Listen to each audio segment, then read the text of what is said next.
Good morning. Oh, Reinier, over here, other side. What's Uh, up? Obviously, the big story of your last fight was, your UFC debut, but you made it in the Apex. But now you're fighting Kevin Holland in a sold-out arena, in a brand new arena on the main card of a pay-per-view. So I guess how's life been since your UFC debut to now getting to match up with Kevin Holland? Yeah, so I'm very excited to be here, to be part of this event. It's very cool to get this chance again. And I got home after the fight last time. In that week, the fight already got planned. And then next week, I flew out to Florida, and I've been there for 6 weeks, training with Henry and the guys at Killcliff. And I've been here for about a week now. So I haven't seen any Dutch weather for a while, but it's been very good. So you said that they came to you with Kevin's name after, right after your last win. No, they had a different name first, which was a nice one too. But that didn't happen all the way. And then Kevin was the second one they mentioned, and yeah. Can you tell us who the first name was? Nah, I don't think that's smart. So, what do you make of Kevin as an opponent? He's obviously been very active, and like yourself, he's been very active in two different weight classes. Historically, he does very well against high-level grapplers. So, just what do you make of Kevin as an opponent? Yeah. What can I say? Where can I start? He's very experienced. He's a lot of it. He's been around for a long while. He's long, rangy, and his main thing is his right hand. He's a very strong, very precise right hand, and he has a lot of smoke around it. He has a lot of like weird kicks, weird punches that don't really do a lot normally. But if he can crack you with that right hand straight down the pipe, you're in trouble. So that's what I'm gonna try and stay away from. And he has decent takedown defense, decent jiu-jitsu. Yeah, I think I'm gonna try and pressure him, hit him with some good shots, take him down, choke him out.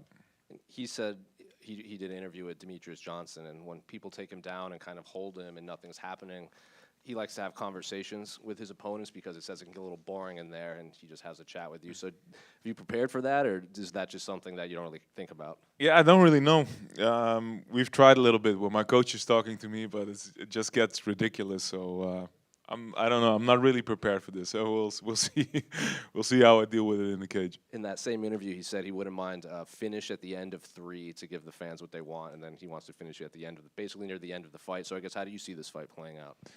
I see myself putting the pressure early. I think the first minute is going to be very wild, very spectacular because he's going to be trying to get away from me, throwing wild stuff, wild kicks, wild punches. I'm going to be pressuring him, hopefully getting him a couple times with some kicks, with some punches, getting him against the cage, getting down, getting to his back, choking him out as soon as possible. Just a couple more for me. Obviously, Yeah. when you were in one, you won all these belts in different weight classes, challenged for a third. Do you think you could do that in the UFC, possibly have 2 belts, or do you not even thinking about that yet? Yeah, hopefully, of course. But I've not. One thing I really did during my time in one, I was always like focused on the next thing and always out of the moment a little bit. I always forgot to enjoy all this stuff because I was always busy with the next fight, and it always took like a long time before I got a next fight. So I was always like a bit stressed out, pissed off, and I'm trying to leave that behind me a little bit. So I'm trying to enjoy the moment a bit more. And Kevin is a great one, man. I'm very happy that I'm getting these names, that I'm getting a chance to prove myself this quickly. So I'm gonna try and make good on it. Yeah. Just last one for me. Can I get your thoughts on the main and co-main event? Who do you think will win between Islam, Arman, Merab, and Umar? Yeah. I really liked the first fight up between Islam and Arman. Sorry. It was a very cool fight, and we've seen them both grow. I rewatched the Arman Charles Oliveira fight a little while ago, and he did a lot worse than Islam did, and did that one. Huh? So it's hard to say, but I think the safe bet is always Islam, right? He's been doing it so well for so long. but I hope we get a lot of those cool grappling exchanges. I hope we get a lot of those cool trips and stuff, because that would be nice to see again and to study. Merab and Umar. I think if Merab can really put that pressure on him, keep working the takedowns, I think Merab has a good chance in this one. Yeah. Reinier over here Yeah. Hi. on your left. Oh. 1 o'clock, 2 o'clock. Hi. So going back to it, now having had your UFC debut and just more fans being introduced to you, have you felt the difference, like on your social media, maybe just people recognizing you in public since you've now officially been a UFC fighter? Yeah. So in Florida, when I was walking through the mall, people came up to me and stuff. So it was funny. It was cool. I'm not really on the social media. I don't really look at anything. So maybe, but I don't know too much about it. Who in your friends or family likes to maybe tease you the most about being a famous person? No, no, it's not really a Dutch thing to talk about fame and stuff. We just shoot people down, and we just act like assholes when somebody achieves something. So we don't really do this. Final question. Your teammate at Killcliff, Gregory Rodriguez, has a big fight in your division against Jared Cannonier. Just wondering how you see him getting the job done in February. Man, he was looking like a beast while I was there. He has a hard time holding back in sparring too, I think. So it was good that I avoided him a couple times. But I think he's gonna destroy the guy. He's looking very, very sharp, very explosive, good everywhere. So yeah, it'll be a nice fight. Thank you. Reinier over here. Yep. So you are obviously inevitably looking for a showdown with the champ DDP. You're Dutch. I think he's probably part Dutch. They have a huge Dutch contingent, as you know, in South Africa. What do you think of him as a fighter? Has he been on your radar over the years? Yeah.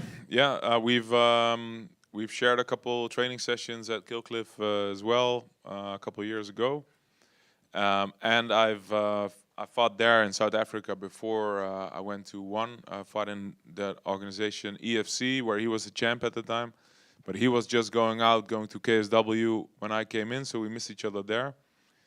But yeah, for some reason it doesn't look that beautiful, but it is beautiful. That's what he does. He does crazy stuff with Adesanya last time, clipped him, and then jiu-jitsu didn't look too bad either. But there's a lot of top dogs in this division. There's a lot of good guys in the top, and I think the belt might be passed along a little bit, and hopefully I can be in that mix soon. Speaking of that, you think Hamzat might be the one that the belt gets passed on to when he fights DDP? I don't know, because you guys all very hyped on the fight with Robert Whittaker, how he did, and he did good. He shot in, he got to the back, but it didn't tell me too much, to be honest, because that wasn't a real choke, right? It wasn't face crank. Right? Yeah, the position wasn't that great, and it wasn't apparently an injury that Robert had already. So I don't know. Sure. How do you feel this challenge against Kevin Holland compares to your first challenge in the UFC with Gerald Meerschaert? Well, it's totally different because going from southpaw to orthodox, from a great grappler to mostly a striker. And for me, it feels a lot different this time as well. First time was special to finally get to the UFC after all those years. I've had a very full career already, and then it felt like, a very special event, cutting weight for the first time again, and everything around it. This time I'm hoping to make it a bit more business as usual. Excellent. Last one for me, kind of a combination. How do you feel about the people that are saying all Kevin's got to do is keep this on the feet and he'll just piece you up? And the second part is, who helped you for this camp? I don't think so. I think if I can put the pressure on him, hit him with some good stuff, he'll be in trouble as well. Right. Because he needs space. He likes a lot of space to throw his attacks. If I can put the pressure on him, I think he'll have a hard time striking as well. So as I said, I've done most of my camp in Florida with Killcliff, Henry, and the guys over there. And well, it's been amazing to have that many good guys at my disposal. I have good guys at home, but it's always the same couple guys, you know. So it's been amazing to work for 6 weeks with all the top guys in the world, going hard every day, sparring hard every day, and the coaches have really put time into me, into my development as well. So I feel like I have something to show off this Saturday. Excellent. Weight cuts going well so far. You look pretty good. Yeah, thank you. Yeah, it's going. Awesome. Thank you much. Yeah, right over here. Thanks. Kevin is from this area. He's from Riverside, so it could be quite hostile in the arena on Saturday. I'm curious how you've prepared to go against someone who is a local favorite and face the fans and the noise that you will on Saturday. I didn't know. But I've been in America for so long now. I'm basically American too, right? So. Okay, just to bring it back to Drickers, who do you have in the fight between him and Sean Strickland? Yeah. So Sean really busted him up with the jab last time, and the front kicks. And then when Sean took a round off or took a step back, then Drickers came back. So if Sean can keep the pressure on him for 5 rounds, I'll give Sean a big chance. But I think Drickers can mix it up more. If Drickers can shoot on him, Sean is so straight up. It always feels to me like when I watch the fights Sean is in, if you can just get a couple takedowns in, it's going to be an entire different ball game, because he's so straight up. It must be he must always be late when somebody shoots on him, but not a lot of people shoot on him. So I think for Drickers, and I don't think I'm ruining anything of his plans because it's pretty obvious, but I think if he starts to wrestle a bit more in this fight, he'll have a good chance. All right.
Good morning.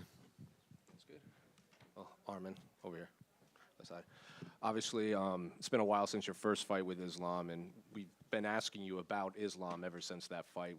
I felt like every time you won, we'd ask you, how far away are you from getting that rematch? But now that we're here, I guess how's fight camp been? How's the weight cut been? And just, I guess, what are the emotions now that you are only a few days away from actually getting a rematch?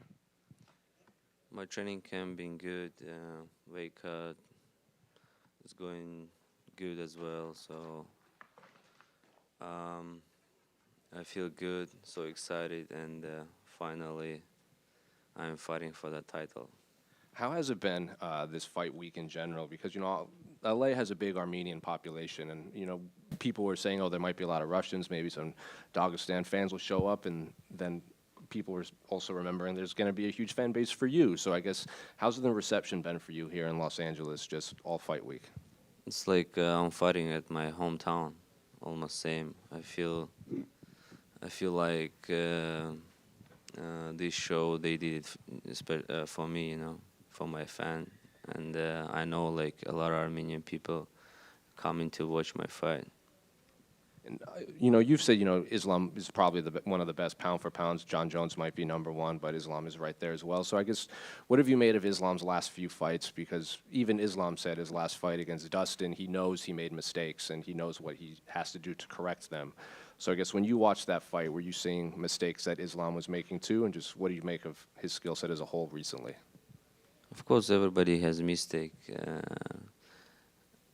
To watch fight is so easy, but to fight is so difficult. And when I watch my fights, I said, why I did like some stupid mistakes. And everybody has mistakes, and he had 2 in his last fights. And previous fight was the with Volkanovski was no mistakes, just was a short fight. So and yeah, but he finished in the 5th round, and he got the performance, and he looked good. So. And you said during your first fight, you know, you took Islam down, and then you kept trying to wrestle him, and maybe you threw the game plan out the window and used all your energy a little quickly.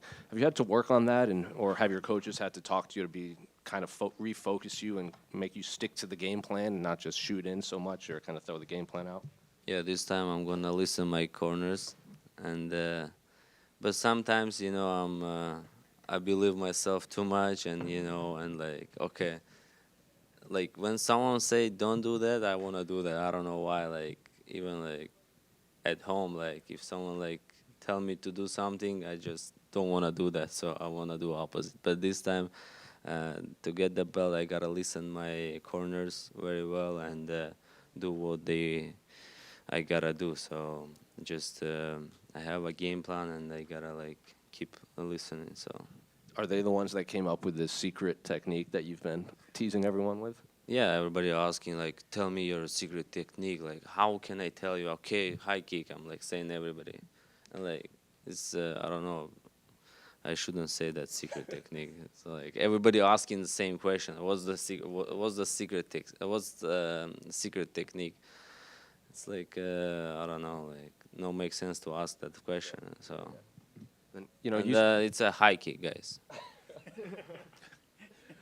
you know, you said you didn't really feel pressure in this fight because the pressure is on Islam. You're doing this for fun.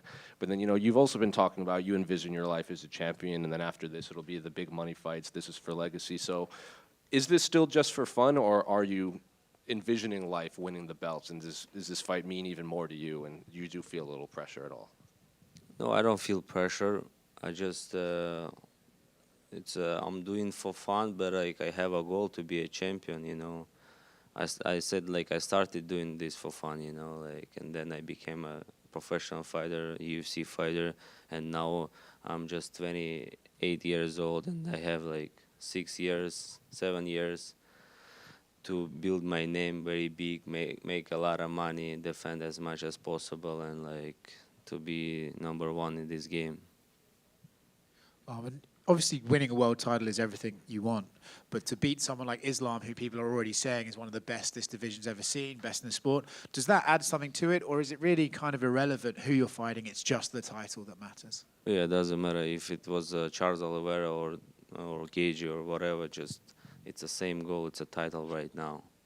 I'm focusing on just title. You know, it's my goal.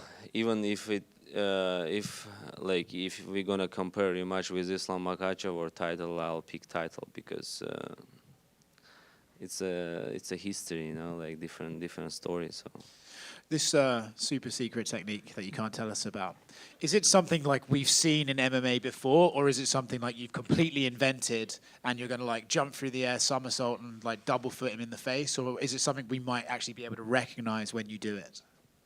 No, that technique I've never seen in UFC, in highlights as well. When we see you do it, will we go, that's what he was talking about? Yeah, for sure. That technique, you're gonna say, oh wow, what is that? Like a up kick the last fight. So you never seen when I'm like throwing up kick, you know. Cool. But like it's so a rare kick as well, you know. It's like a couple fighters who did like a up kick, you know, in the UFC as well. If you throw it and it doesn't work, will you be like kind of disappointed, or are you gonna just be able to roll with it? You mean the up kick? No, your super secret technique. It's gonna work if I throw it. Arman, over here to your right still.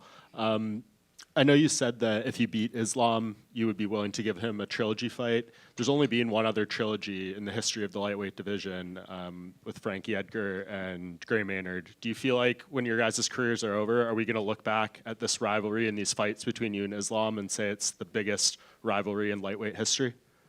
I can tell right now it's gonna be one of the best fight in lightweight division and one of the fight you like. Everybody is waiting for this fight. And the trilogy is gonna be the same, and everybody gonna talk about this fight. Even our fight was like 5 years or almost 6 years ago, and like everybody talked about that fight as well. So because 6 years ago we showed so good fight, and everybody talks about the fight. Can you imagine what happened this Saturday if we have improved so much, and this time is gonna be same. Like people gonna talk about this fight next 10 years as well. Arman, right here, bro. Over here. He's older. He started first. Oh, sorry. hey, thank you. Are you sure? I don't want to jump in front of anyone, but if Arman says you're the boss. Thanks, Arman. I appreciate it a lot. When you two first fought, you were just 22 years old, and he was almost 28. Now you're right in your prime at 28, and he's almost 34. I know you've improved tremendously by watching you. Do you feel he's improved, he's stayed the same, or maybe he's a little bit worse than when you fought him and he was only 28? No, he improved a lot. He changed his game, and he started do very well, like Muay Thai, clinch, and he throw his left knee. He has good. So, and he does very smart game. He doesn't waste his energy. He doesn't do a lot, but it's enough to win. And. We both got improved, so absolutely.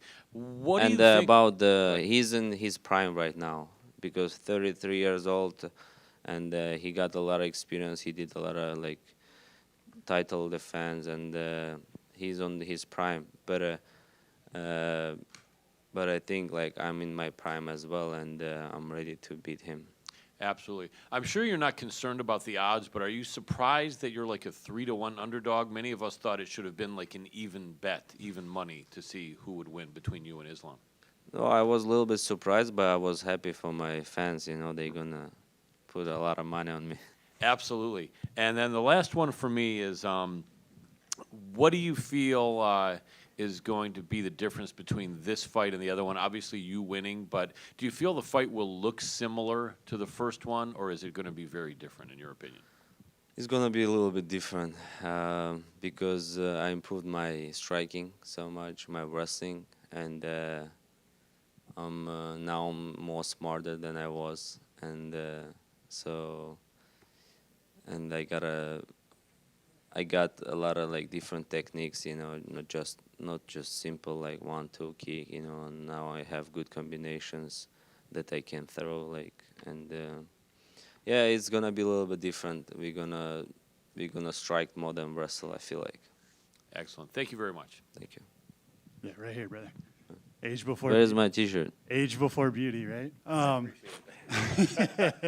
If the fight goes your way Saturday night, is the celebration plan still to walk across Russia with the belt?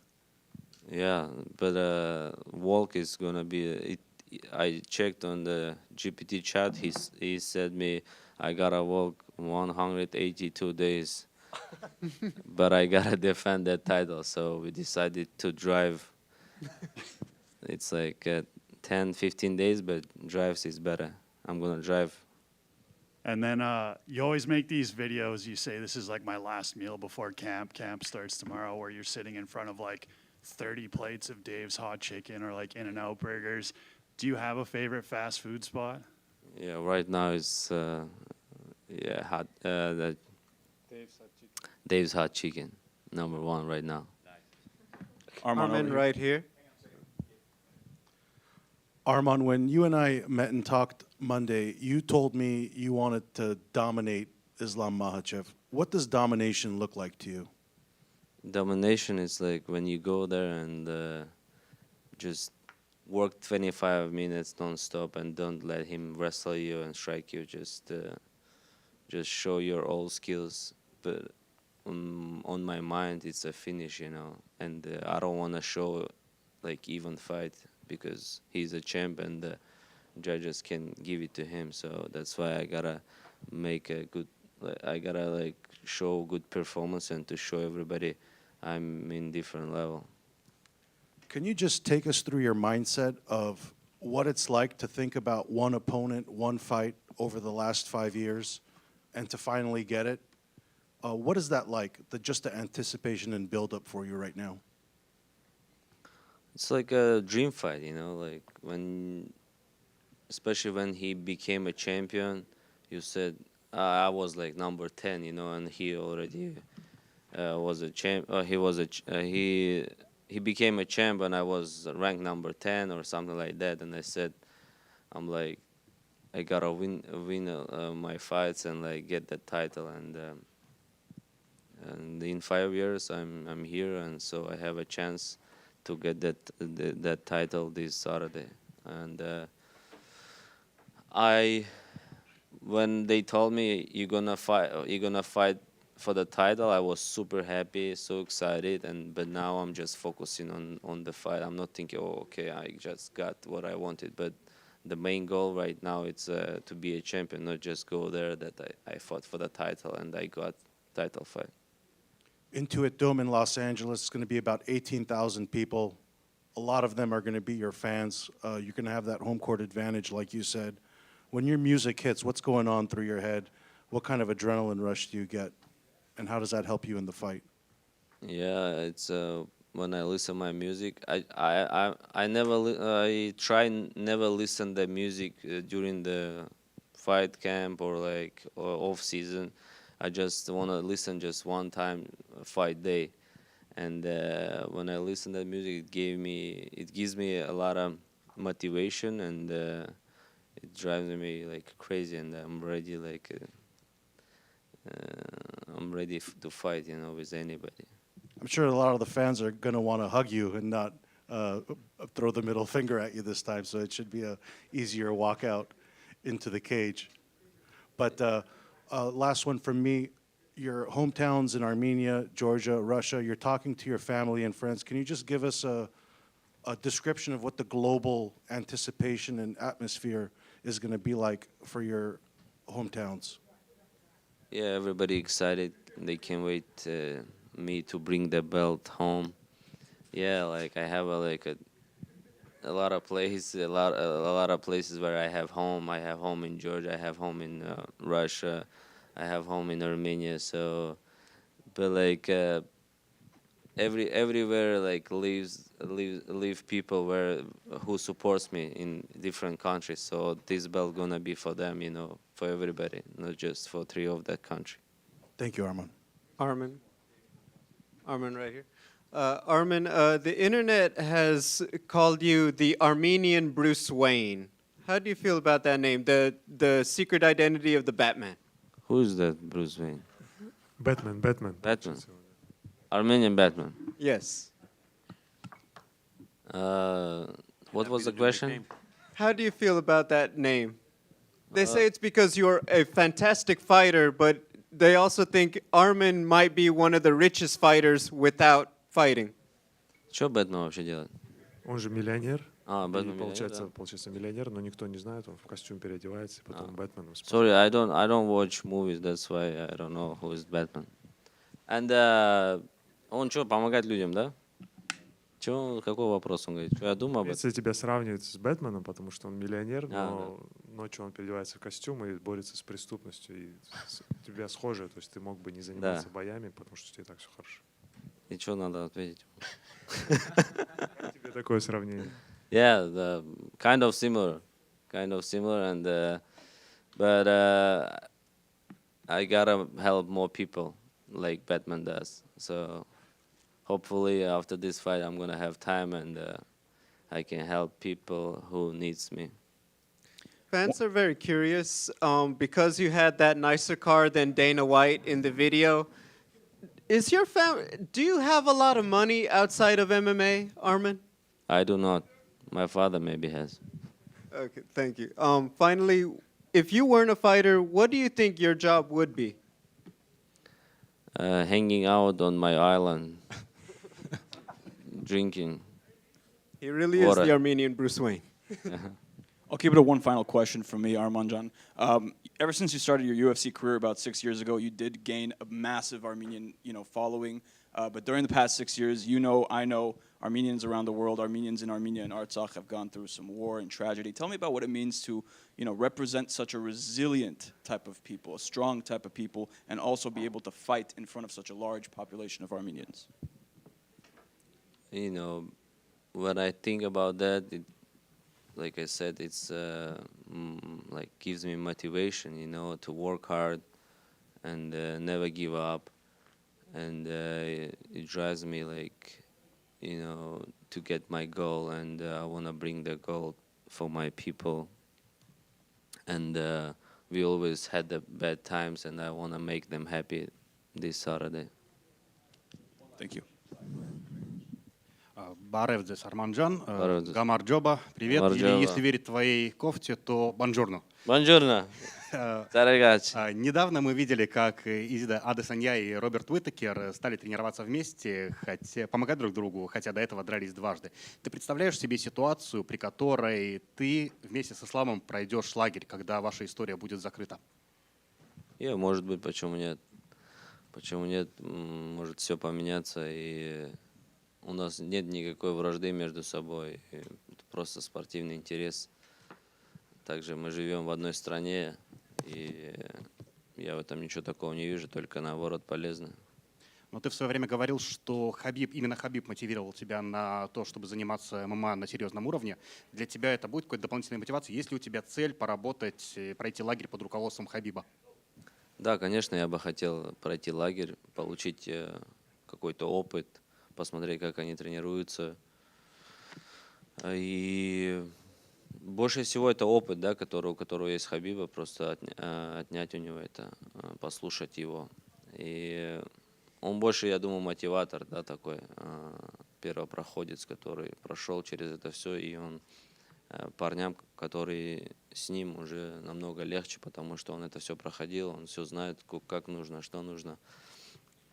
И да, хотелось бы, конечно.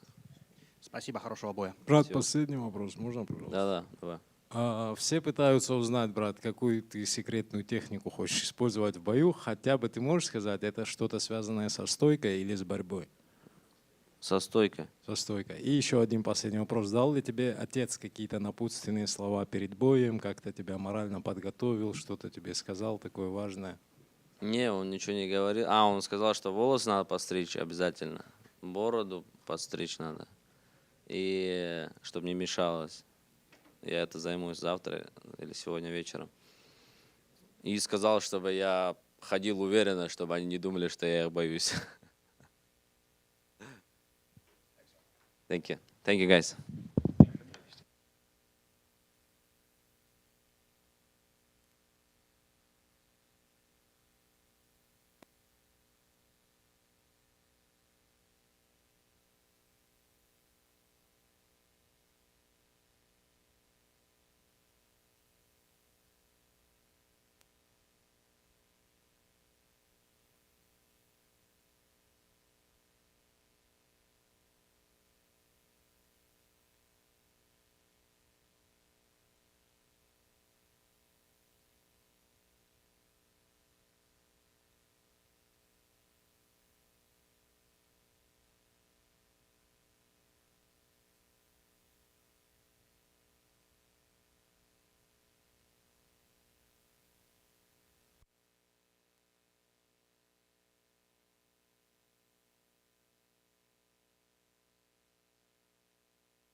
First one, Moicano right here.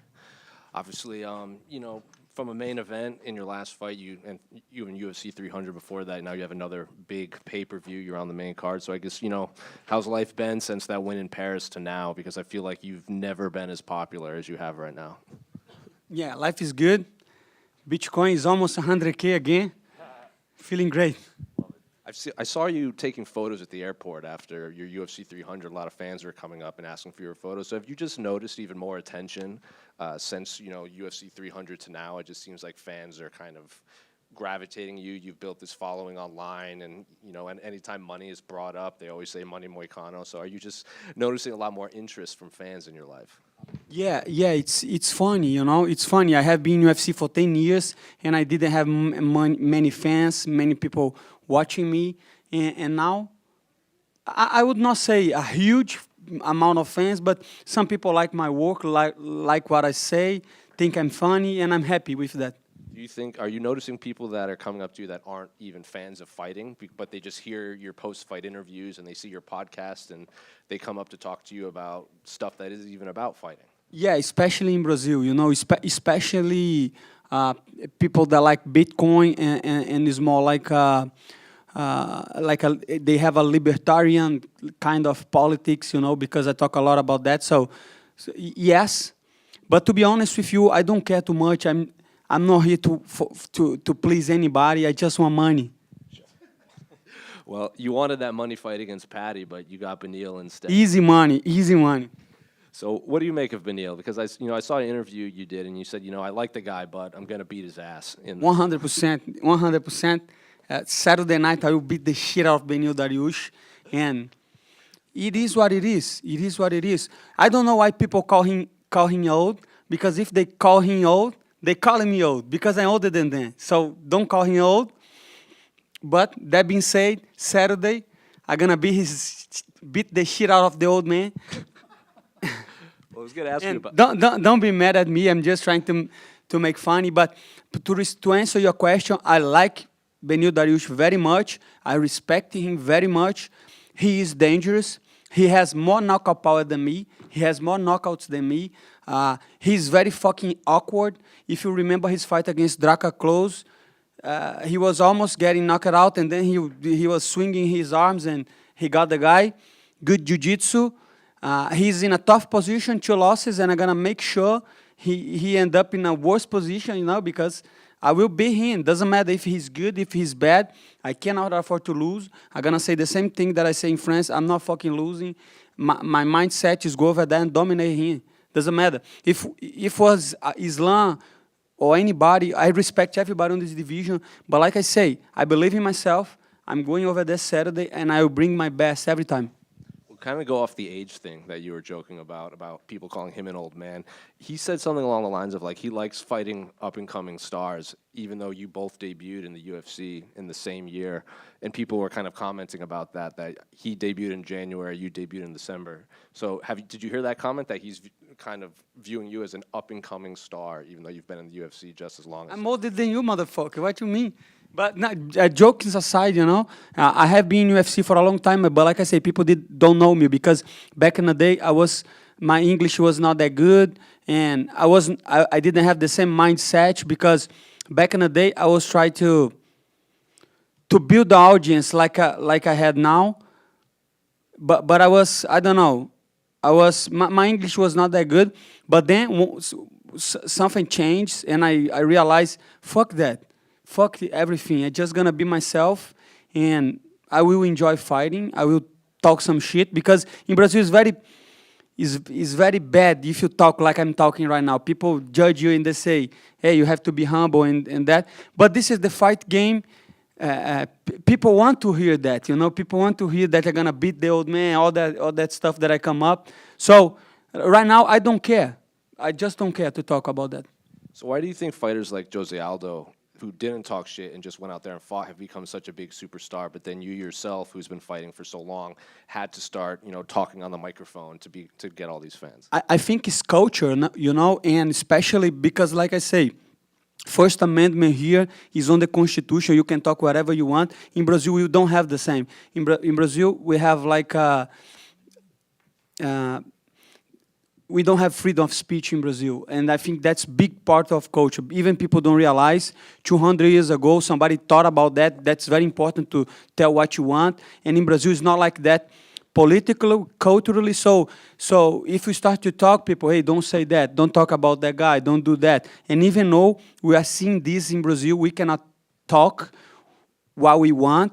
And America, there's another thing. America was built on shows like Broadway, all that stuff. So you guys, WWE, so you guys know how to make promotions, and you guys want to sell tickets.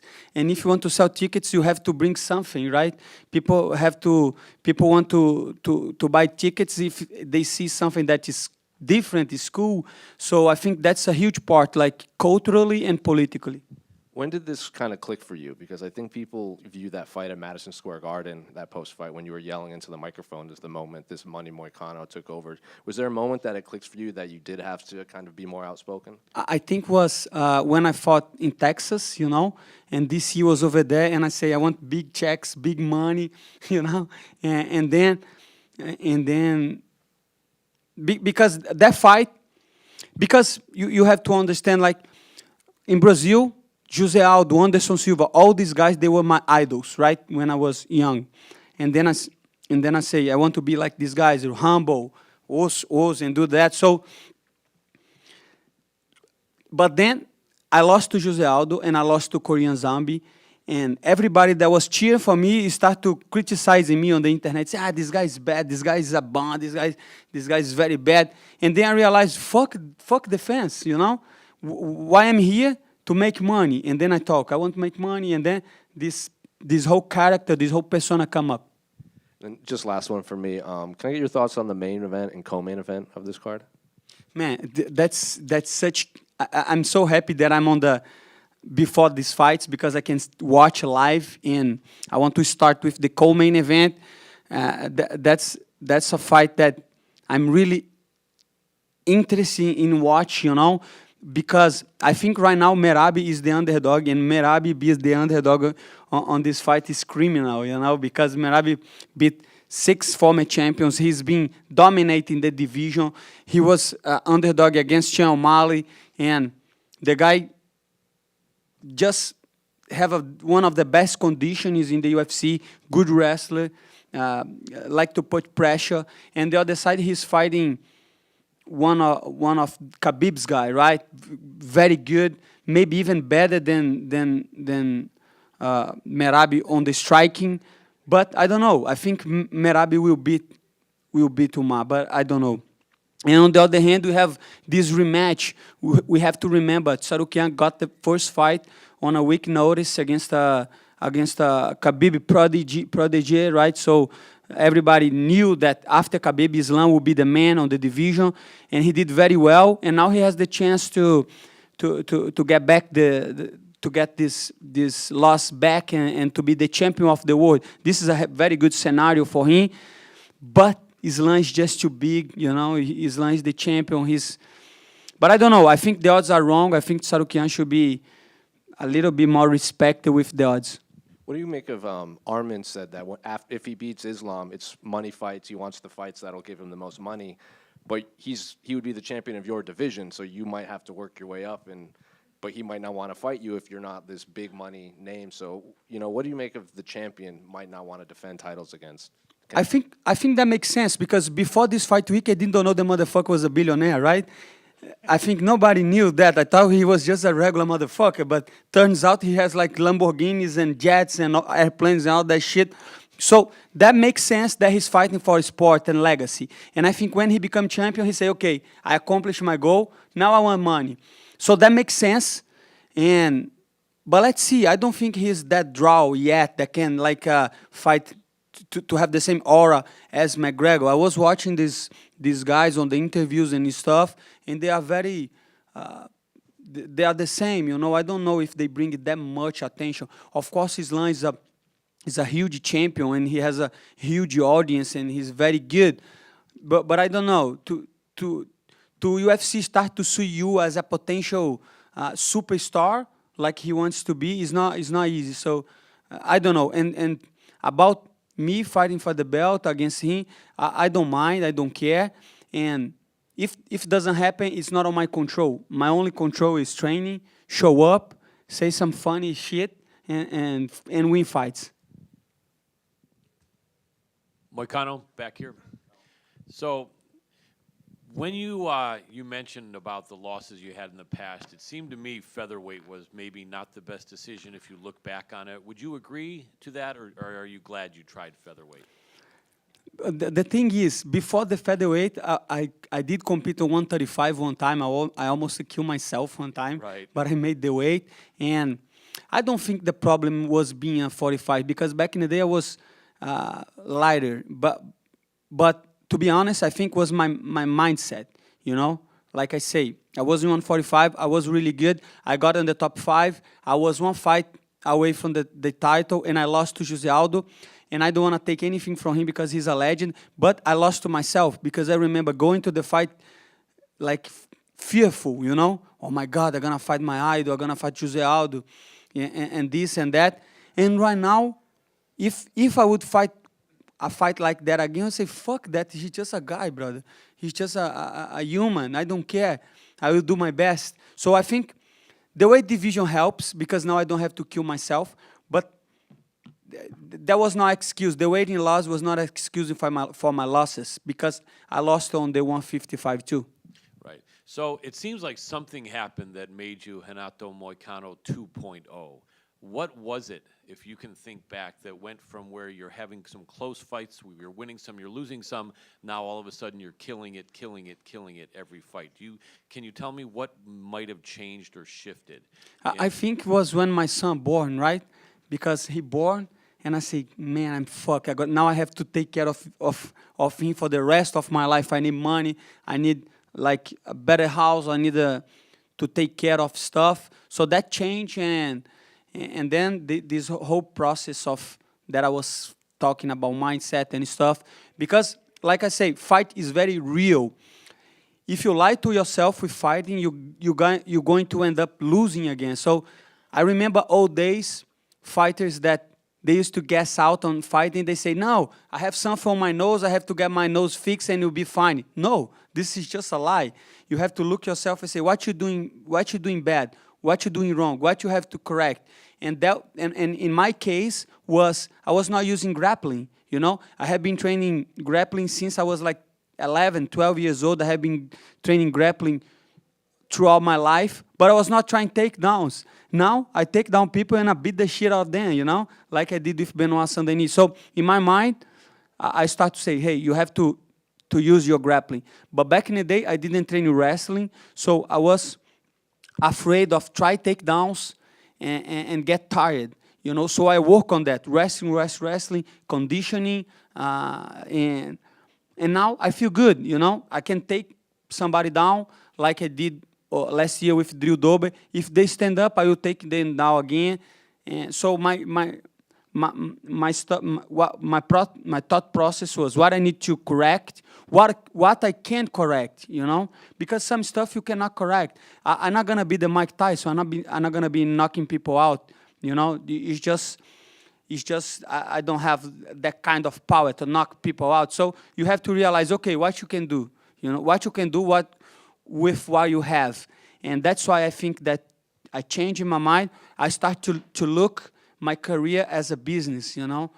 I put all the points and I say what I have to do to get better, recovery, and I did a plan, who I need to fight to put me on a good position, what I have to talk. So I took my fighting career more like a businessman, and I knew I was getting old, so I need to rush, and that's why I'm fighting nonstop. Excellent explanation. Great English, too, by the way. Really appreciate that, brother. Yeah, you know what's funny? Yeah. I teach English to myself. That's even impressive, That's my brother. very impressive. I didn't have a fucking teacher. That's awesome. One last thing. Can you tell us who's helped you? Who have you trained with for this fight?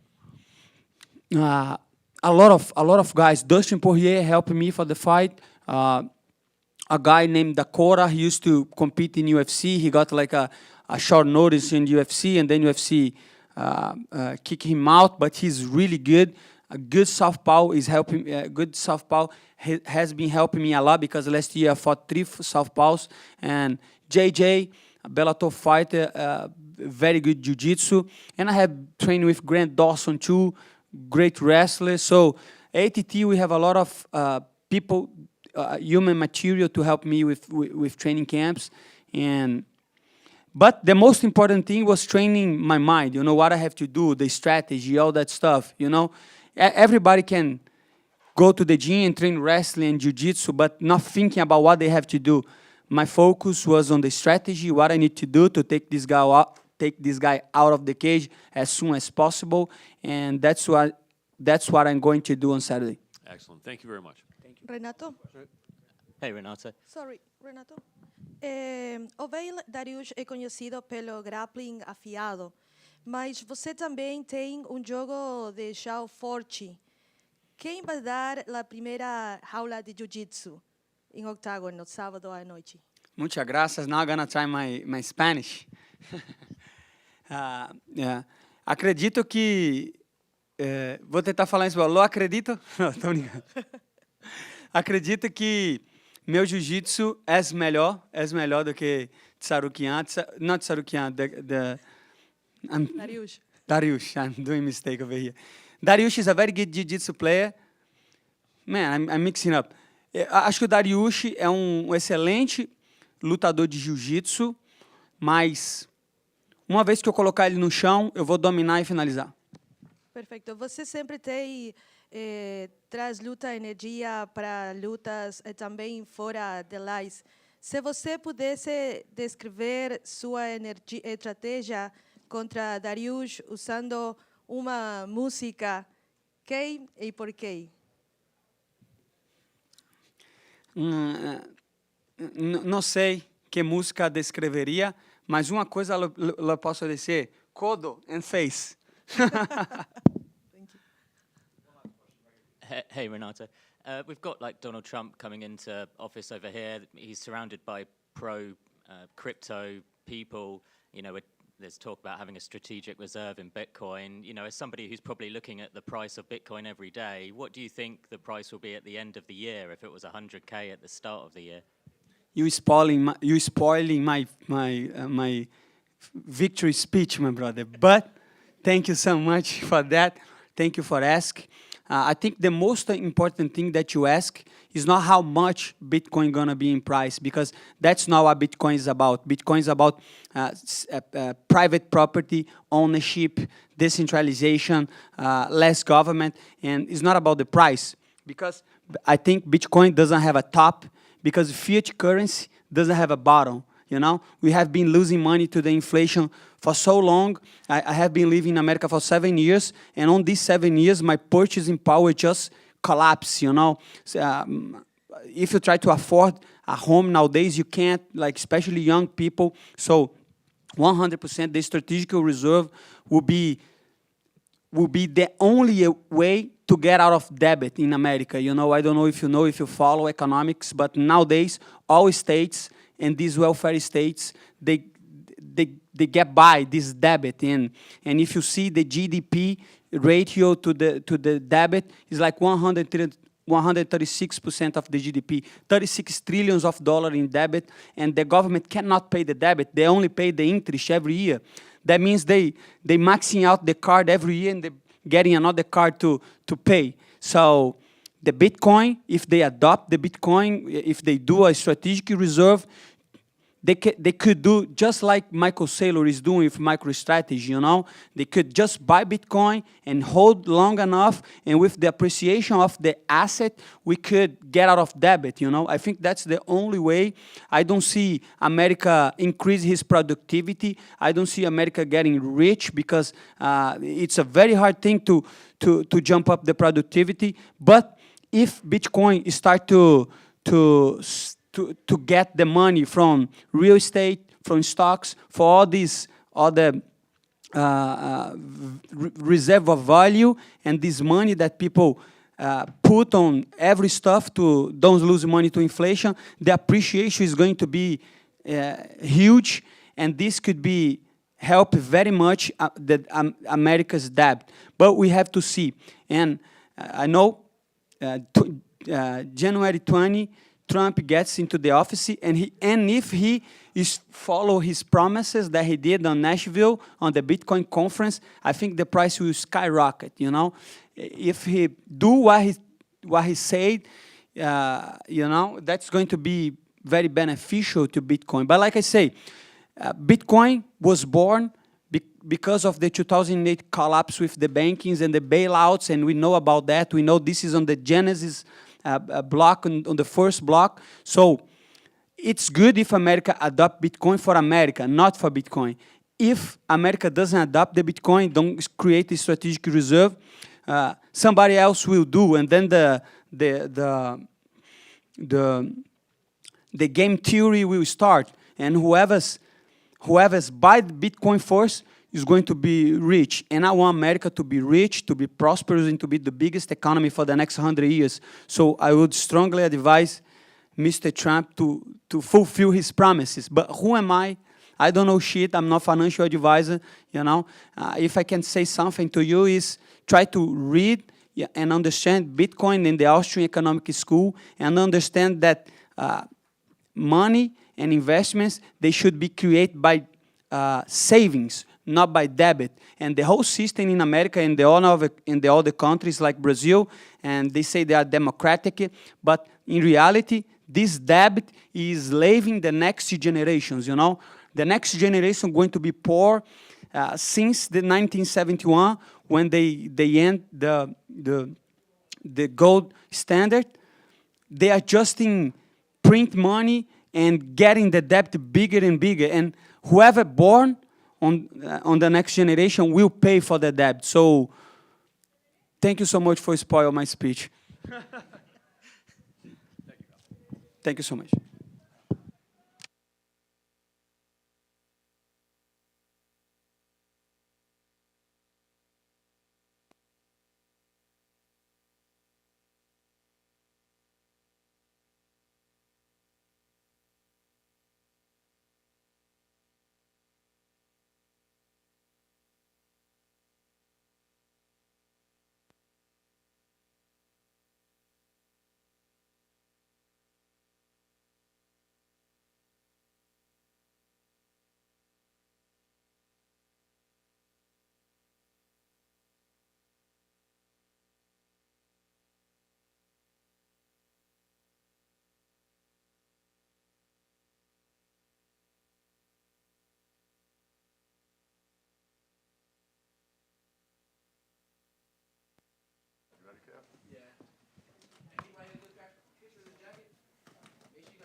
Since they kind of said F where we're at.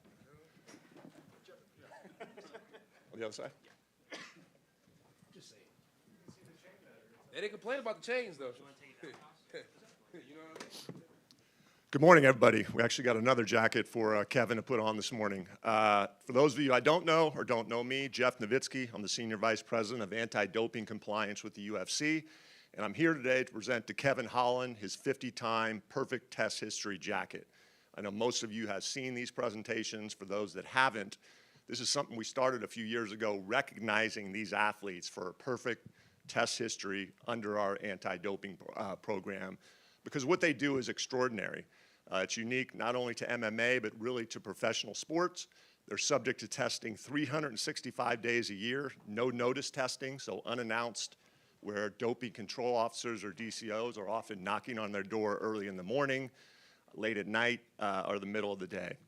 And Kevin's got a great recent story which I think epitomizes these burdens and inconveniences our athletes go through.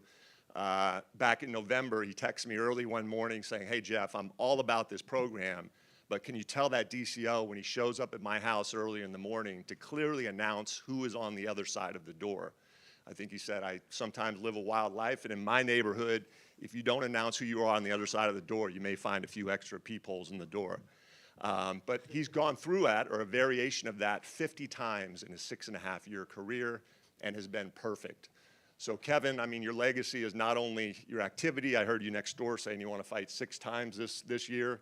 Yeah, I do. Your exciting finishes, your ability to step up last minute, but it really, part of your legacy is being a clean athlete. You showed us that. You showed the world that. So we really appreciate it, and it's my honor to present to you your 50-time perfect test history jacket. Thank you.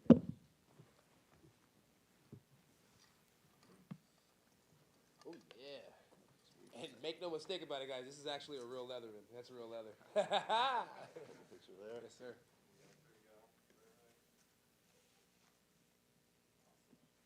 This is a nice jacket. Thank you, brother. Appreciate it.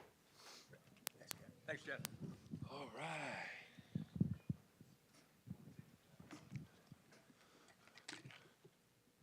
No, man, I might sell it to somebody. No, I'm playing.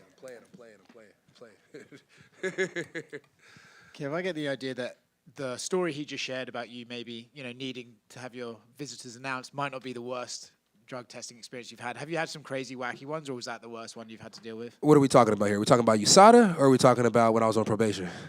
We'll go with USADA for now. Okay. Nah, honestly, that's usually about as bad as it gets. USADA, they actually have done a really good job. I know they're not USADA anymore, but they've actually done a really good job of always coming to the house, taking care of me. I've had some really good testing agents. I just really can't complain, to be honest with you. And honestly, I told them don't show up to my house on Sundays. They stopped showing up at my house on Sundays. So they've been nothing but fantastic to me. He was just mentioning about maybe putting some extra peepholes in the door. I think I saw on your social media like a week ago. Did your pistol get stolen recently? Yeah. Actually, somebody actually stole. They actually broke the window in the truck when we were out eating in Houston, and I love that city. And they stole my bag out the car. I keep a survival bag in the car just in case you never know what's gonna happen. And it had a nice Kimber in there. Sometimes I transfer. You know what I mean? The guns from this spot to that spot. And so I had my Kimber in there, and they got the Kimber. So that sucks. I really liked that Kimber, too. I was just shooting bunnies and stuff with it the day before. Fair enough. Reinier de Ridder, how much do we know about him? I mean, at this point, I feel like you fight so frequently that it almost really is irrelevant who you're fighting. You're going to come in there and do your thing and put on the show that you do. But what do we know about this opponent? What are you expecting out of him on Saturday? I know he had a pretty decent career at one. I know he lost all that before he came over here. So just keep him losing. You said we just had 6 times this year. Is that the plan? Yeah, ideal would be 6 times. In 2020, we all know I didn't have that many months to work, and I still got a lot done that year. So this year, I'm starting off really, really early with it being January, and I got plenty of time to work. So I think 6 would be easy. And being realistically, I could probably do 7 and make sure that nobody ever catches up again. I saw you do an interview, I think it was with Demetrius Johnson, where you spoke about the Hamzat fight and all that sort of stuff. Yeah. My question to you is it kind of one of the sad things about this sport that the only way you really get a massive pay jump is to take a fight where the odds are basically all against you? I mean, yeah, it's pretty crazy, but you will never see me complaining. Thanks very much. You also said in that interview with DJ, you finish at the end of 3 to give fans kind of what their money's worth in there. So what kind of fight are you expecting from Reinier in there? I think we'll spend at least one of those rounds. If it goes to 3, we'll spend one of those rounds up against the cage. Him trying to take me down, ultimately not really being able to do it the way he wants to. Beating him up a little bit on the body, beating him up a little bit on the feet, beating him up a little bit in the head. And literally I said the body, the feet, and the head, and that's what I mean. I mean, stomping his feet, kneeing his body, and blasting his head. And then ultimately I just see him starting to fade and just giving me the dub. And it's like... that's just kind of how I picture it. It's like when he lost his belts at the last organization, he kind of just faded and gave the belts away. So it's like maybe that's what he does. He fades and gives it away. He was in here and he said, if you can avoid your right hand down the middle, that he says you hide very well, that he envisions himself taking you down and choking you out. So did you have to, not that you don't have a high-level black belt, but did you have to bring in people to kind of prep for a grappler like him? No, shit. Probably grappled less getting ready for this guy. I mean, it's like, if he subs me, that'd be fucking crazy. I don't think he does anything that great on the ground. Him and the Gerald Mearshart fight was fun. Gerald's a tough person to fight. I've been there before, done that before. That being said, Mearshart just made a slight mistake. Mearshart not made that mistake. I think in round 3, Mearshart would have won that fight. The guy was ready to quit. And then obviously, you do knock a lot of your opponents out, so everyone will talk about your striking. But do you think people kind of overlook your grappling ability in there, knowing that you do have a black belt, I believe, under? No, I don't think so. I mean, think about it. They don't even call it a Darce choke anymore. They call it a dark man choke, and that's because of me. Kevin, back here. So I talked to our mutual friend, Justin Adams, and I said, your opponent may be from Holland, but you are Holland. Yeah. So I think that trumps that, right? For definitely. And then I think he had a couple fans kept asking me if I like Dutch cheese. I am Dutch cheese, baby. Let's go. I love it. Speaking about Justin, you are training with some really good people under Travis Luter. You're a black belt. And can you tell us some of the people that have helped you for this camp? Yeah, I mean, I'm always in Houston. I'm always with Bob over there at Main Street. Chico, those guys been helping me out too. And then, of course, back at home with Travis Luter and all my BJJ guys, it's always good work. And then we brought in a wrestler this time, and I'm always happy when I get to finally find a wrestling coach that I actually can get along with. So shout out to Quentin. He's been doing a really, really good job. His reviews are amazing. His classes are really good. It's like he starts off the class, and we don't know exactly what direction he's going in, but by the time it's over with, we're all happy that we came. So really, really happy with the way the gym's looking right now. Team Luter's looking better than it ever has before. Shout out to Cowboy. He really did grow the MMA program, and even the morning program's looking good with Derek Perkins there helping out with the striking. So overall, it's been really freaking cool. I mean, I've never seen my gyms be so on point, so I'm happy with that. Love to hear that. Last question for me. I always love talking to you coming up. We used to talk every few months, and I'm really glad to come back in here. We're going to be getting you on that killer winning track, and I know you can't do that. How do you feel this opponent compares with some of the guys you fought? And if you had to compare him with one individual, who would you say he might be like most or on that Chiesa. level? Chiesa. Okay. Chiesa. Yeah, Chiesa. You probably said it better than I did. For sure, I would say him. Bigger Chiesa, and just because Chiesa doesn't have the best striking in the world, but we all know that you have to respect his grappling. And I think the same thing with this guy. But I think that being said, I think Chiesa's a little better. I think he's definitely more well-rounded, and he's definitely fought stiffer competition. Excellent. Well, I wish you the best of luck. Thank you, brother. I appreciate that. You got it, brother. Kev, right here, brother. Just kind of going off of what he said there. You saw Reinier downstairs. Was that the first time you saw him? Yeah, first time seeing the guy. I think you were right there. It's crazy. You look at his stats and you look at everything everybody says about the guy, and they say he's 6'4", and he's ex-champ at 205 and ex-champ at 85 in a different organization. So when you put that together and you see a 205er, you're usually thinking like, John Jones when they're 6'4". So, you're like Alex Pereira when they're 6'4". So you're thinking this guy has to be 230 pounds, 240 pounds on the off season, and a huge guy. My first time seeing him, he didn't seem to be 6'4", and he didn't seem to be 230 or anything close to that. He seemed to be about a good 6'3", 170 pounds soaking wet. But we all know he's a middleweight, so he's a little heavier than that. And then I know the music video was made a couple of years ago, but yeah, how is this rap career? Like, where did this start? I had a cousin. He was actually he was trying to get his little rap career off the ground, and I was so for it. And my vision was this: is like if I can help him, get half of my fans, and then he grabs his own, that'd be amazing. Because if he gets his rap career off the ground, they all know rappers make a lot of money, and then people in the family won't ask me for money anymore. They'll just ask him. That was the goal. It just didn't go exactly as planned. So, possible collaboration with Bryce Mitchell? Are we gonna make? I got to do a collab with Bryce Mitchell. I need to do a collab with Bryce Mitchell. I need to do a cypher with a couple different UFC guys. But I ain't gonna say too much on it because we know people like to steal their ideas. But I'm damn sure gonna get a country song with Bryce Mitchell because all of Texas needs a country song for me. Why not? Hey, Kevin over here. Yeah.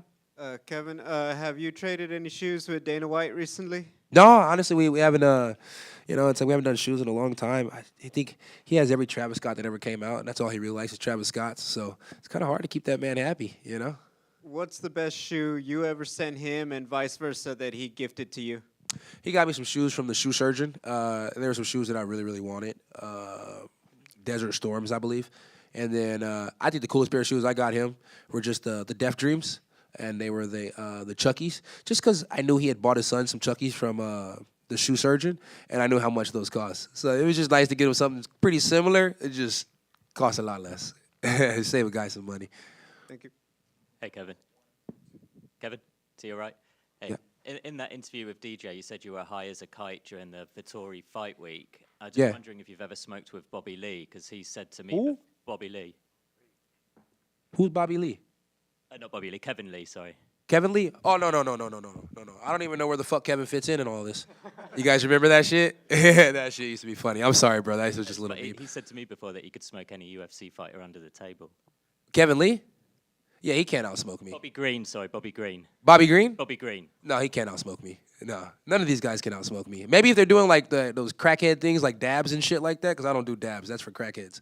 But I smoke weed, reefer, the right way. Blunts, papers. I smoke reefer the right way, and I smoke a lot of reefer. You come play 2K with me, you'll see. You know, we'll play 2K, we'll smoke reefer, and I guarantee you I win. I'll take you up on that. Probably not in 2K, but I win on the reefer. Kevin, I don't know if you've always been big mouth, but it seems like the whole big mouth persona kind of took off in LA. It was like 6 years ago you fought Thiago Santos, and that was sort of a big coming out party for you. How does it feel to be back in LA, and just how do you examine your career from that moment on, where you really kind of launched on a pay-per-view? And it was crazy because the name Big Mouth did pretty much become designed there, like it became permanent there.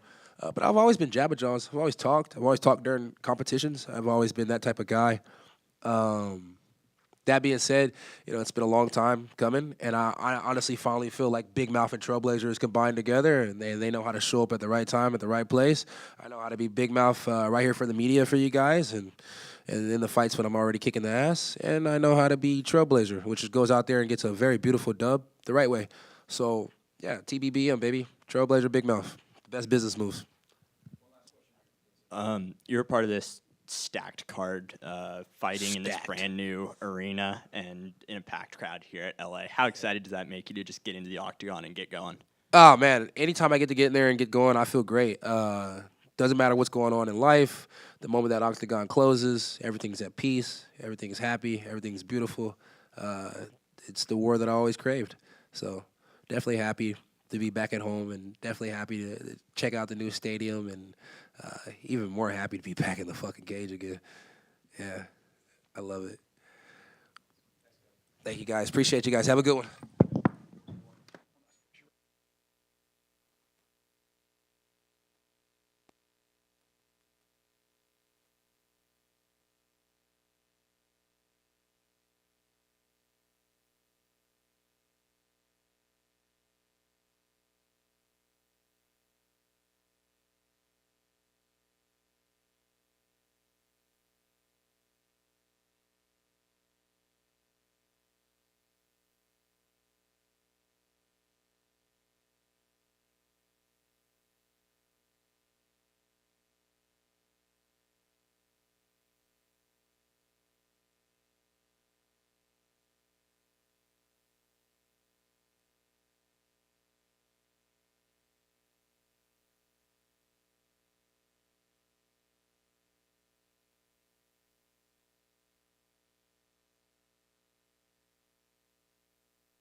up? Well, Jamal, right here. Obviously, getting ready for your Prochazka, a name that, I feel like you guys have been circling each other for quite a while, considering you were both champions at one point. So we've heard fighters in the past say when they don't have fights lined up, when they're in camp, they kind of envision possible opponents down the line, and they prep for them mentally. Is Jiri a guy that feels like you've been preparing for so long, ever since he had given up the belt and then you won the belt? Well, even before that, I wanted to fight him long before that. I asked for this fight. I believe the first time was maybe back in 2021 when he first got here. So I'd already had it in my mind, like, yep, this is a guy I start to kind of be aware of and be on the lookout for, and that's we eventually might meet. What was it about him that made you want him to fight him so long ago? Was it the name as a former champion of the promotion? Was it his fighting style? What about him specifically did you want to fight back then? Well, I didn't really know who he was or know anything about his career before he got to the UFC. It was just a style. He came in, he burst on the scene in a very big way with a big knockout over a guy that's been here for a while, who I thought I might be on a collision course too. But then after that, it was like, okay, this guy's got a fun style. He's got an exciting style, and it'd be nice to share the cage with him. I believe we put on a good show. Have you seen him change at all since that performance? Because even when he fought Rakic after his post-fight press conference, he was saying, my coaches were yelling at me to keep my hands up, and I just wasn't. So, at least he's aware he does need to. He's just not. Have you seen him change at all from that first fight to now, or is he just still the same Jiri Prochazka you saw back then?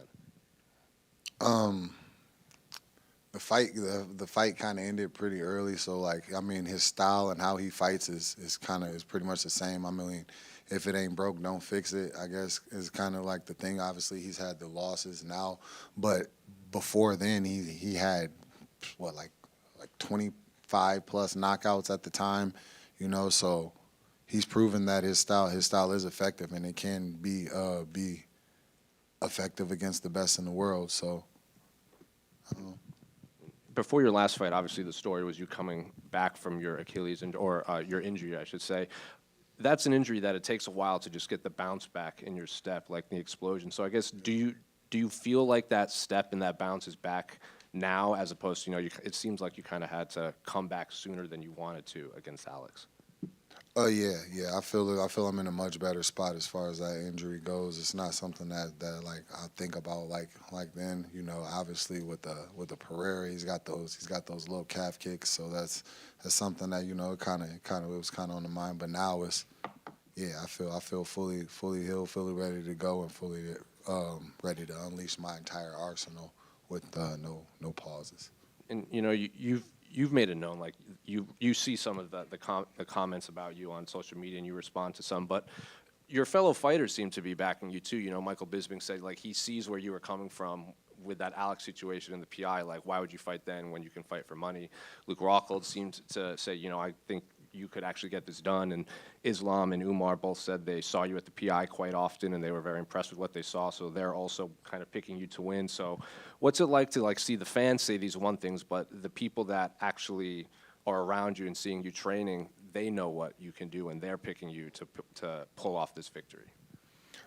Yeah, I mean, as far as everything, for the stuff online, it's just people talking. I understand that, it's hard to watch other people do things that maybe you wish that you could do, or maybe that you would want to do, or maybe you don't have the courage to do, and then so you want to kind of spit out some venom and try to bring them down to a certain level of maybe where you are, or maybe you feel about yourself.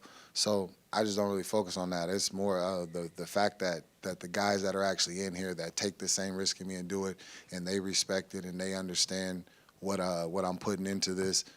That means a lot more than any weirdo sitting in his mom's basement talking with Cheeto dust and shit. Just last one for me. Can I get your thoughts on the main and co-main of those in the top of the card? Yeah, I think those are phenomenal fights. I believe Islam is the pound for pound best fighter in the world right now. So anytime you get to see the best go at it like that, you put your glasses on, you get your pen and your notebook ready, and you take notes. You take notes, and you get to see how it's done. And he's up against a gamed opponent in Arman Tsarukyan. I believe Arman's grappling is very, very high level, and I believe he brings in a very, very high level style. So I'm definitely gonna be tapped into that. And then in the co-main event, you got the new champ Merab, which I love Merab, man. I love Merab. I hate that he has to fight Umar. Umar is also one of those guys that's exciting to fight. His striking style is exciting. It's explosive. He brings a well-rounded grappling game. And Merab's gas tank is just always impressive, bro. It's always impressive, the pace that he keeps and how he just comes and brings it to fight. So I believe they're both amazing fights. Hey, Jamal, right here. I saw last night Adara Bierly, who I think was doing some cooking for you throughout the camp, say that you had cut 50 pounds through this camp. I guess, can you say, when did that start and what was the weight loss journey like through this training camp? It's been smooth. It's been smooth. I believe after an injury, I was about like, I probably was about like 260. A couple times when I went to go try to test it out, to go train. It wasn't really feeling. This was back like August, September. So I took some time and decided to just like kind of let it rest and let it heal up. And it was a good decision because I'm getting good results with that. And just the weight cut hasn't really been tough at all. Just, you know, I've had my girl Adair. She's been doing the meal prep. She's been talking with the great Ian Larios, and they've been coming up with the meal plans and everything like that. So I still eat really good food. It's phenomenal. She's a phenomenal cook, and yeah, it's been pretty easy, bro. It's just been work as usual. Yeah, that turkey leg looked very good that she made. Is that the heaviest you've been, even with the Achilles, or? Nah, I got heavy. I was a little bit heavier with the Achilles just because I was completely down and not able to do absolutely anything. I'm like, you could barely, like, whenever you tear your Achilles, bro, it's like, it's a tough one. That was definitely a tough one. And what do you think a win here does for you, right? Like, do you think this sets you right into another championship fight, or is it going to depend if Ankalaev fights Alex and maybe wins and they do a rematch there, or are you feeling you win here the way you want, your next fight is for a championship? Yeah, 100%. I feel a win here, especially a dominant, impressive win here. Next fight is title. Next fight is championship. I don't see why it wouldn't be. You know, Ankalaev fought number 4, or something like that last, and then that just says title. So I'm fighting number 2 in the world. I don't see me going backwards from that. Jamal, people trying to criticize you for engaging with fans about the Pereira rematch and stuff like that, but realistically, what you're doing is creating a backstory for why people would want to see the rematch. Do you think people underestimate that you involving yourself in that is actually setting you up for a championship fight should you win on Saturday? Some people are stupid. Like, you know what I mean? You can't fix stupid. I mean, you can't. 1 + 1 still equals 2 to me, but to some people, common sense ain't common. So it's 100%. That's what I feel. That's what I feel it is. That's what I feel it's done. I believe we come with both exciting styles to put on a performance and leave a lasting memory whenever we step in the cage. You know, people liked it and loved the moment so much the last time. So why wouldn't you know what I mean? Want it again. Plus, yeah, I'm not making any excuses because I signed the contract. I came in. I felt ready to go, and I felt like I was good. But still, it's 9 months off of an Achilles injury. You know, I like to see what I do now with where I'm at now. We talked about Jiri and like potentially, you know, him maybe changing styles because he's had a couple of losses. But for you as a fighter, do you think, obviously he had success before that, but even just at his later stage of his career, it's almost a mistake to change styles because then he might be caught between the two and maybe try and revert to type in the thing. Do you think that once you settle into a certain style, at a certain point in your career, it's almost a mistake to try and change it? No, I believe you can always grow, you can always evolve as a fighter, and you can always be better. So, yeah, that's a good thing to see from any fighter if they're willing to go to the drawing board, be critical of themselves, and make those adjustments. I do it all the time. No, anybody can say whatever. There's nobody more critical of myself than me. You know, I'm always critiquing my style. I'm always critiquing things. Even when sometimes my coach would be like, "Man, you look really good." I'd be like, "Nah, bro, we gotta." I feel like it still needs to be another level. It needs to be better. And last one for me, I feel like with the fight with someone like Jiri, you know it's going to just be a bit of carnage in there. Are these the sort of ones that you think you can go in there and be like, whatever happens, this is going to be fun. 5 minutes, 10 minutes, 15 minutes, me and him are going to go in there and we're going to have a scrap and this is going to be a good time? Yeah, I mean, for me, it's like every fight, any fight I go in, I'm very, very blessed to be in the position that I'm in. I'm very, very blessed for my journey. And that's just what I focus on. The ups, the downs, the good, the bad. You got to take it all. You got to take it all as your journey, because your journey is unique to you.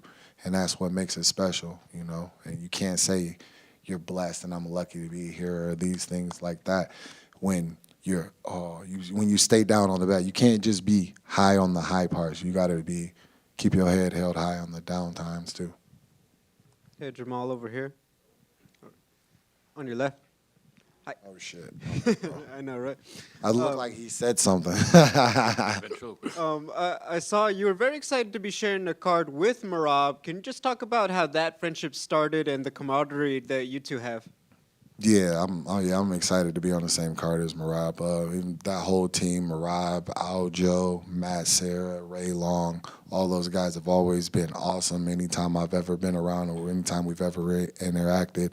When I tore my Achilles, I relocated out to Las Vegas to lean on the PI and the staff there to help me get back to form. And Merab was just he lives out there as well, and every time I see him, he's just always awesome, the most respectful guy. He invited me over to his house. He was doing a barbecue with him, some of his other guys from Georgia, and you know that I got to see like the Georgian culture and how they treat each other, how they speak, you know, and just like the love and things like that. And it was just from that moment, it was just like, yeah, bro, this guy, I can never go against this guy. That's really cool. Final question. What was cooler, meeting the Clippers at the Intuit Dome or meeting Lenny Kravitz at the PI? Oh, that's tough. The Intuit Dome was dope, but Lenny Kravitz is a legend. You know, American woman. You want to do this, Arman? Sure. Hey, Jamal. Let's start off with this one because I'm an LA guy, so I got a soft spot for Jared Goff. How far is he taking the Lions this year in the playoffs? We're going to the Super Bowl. We're going to the Super Bowl, 100%. I'm kind of upset that they made at a Saturday game. So so during the fights is going to be the game. But I'm gonna be tapped in. I'm gonna be watching 100%. They always got my support. I watched every single game of the 0-16 season, so I don't see myself missing the game now. You know, but yeah, 100%, bro. Love everything that Jared Goff has been doing since we got him, and I'm glad that he shut a lot of haters up because they thought they were sending him to Detroit to die, and now he's thriving.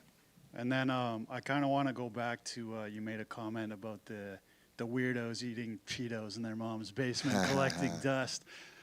Is there ever any weird interactions in person, like when you're out and like fighters, they go and they take pictures with fans and they interact with them?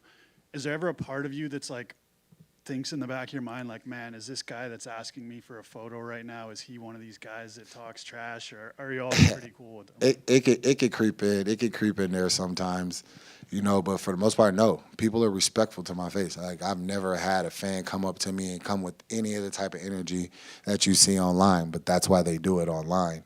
You know, because they, like I said before, they just want to try to bring you down, insult you in the moment. But everybody knows, like man to man, like it's a reason why, like we're respectful to each other whenever we tell them we're cordial, because there's always that underlining of violence that, you know what I mean, that could happen. And even though it's a violent sport that we do and they love to talk about it, they're not about it. You know, so, and another thing that's like kind of crazy to me as far as that goes, so when sometimes, you know, I'd be laying in my bed chilling, and then, you know, I decide to troll back a little bit, you know. I throw my little pokes out there, my little jabs out there, and every time I do it, I find it interesting that the headlines, oh, Jamal loses it, he's spazzing out, oh, he's crazy, and it's like always like something's wrong with me. So I rarely say anything back, right? You guys do this all the time. So whenever I say something, if I troll, I got a mental issue. But you sit and do this all the time. What does that say about you? Jamal, back here. Good to talk to you again, representing Michigan. Detroit Yes, sir. Lions, I've been telling people for 30 years we're coming, and we're finally coming. So it's gonna happen. Can't wait to see that. So you mentioned your girlfriend Adair. I interviewed her, and she knows her MMA. Chopped it up with her, I think, in Spaces. What is it like having a girlfriend that really knows this sport? And does she give you some insight? Does she give you her opinions ever on strategy or training or anything like that? No, it's good. We more so talk about like dialogue about MMA and the things that we see as far as like advice and things like that. Again, she tells me what she tells me. Like I said, it's just like a dialogue. She tells me what she sees. She doesn't really like try to, try to tell me what to do as far as that. She trusts that I'm good, that I'm going to do.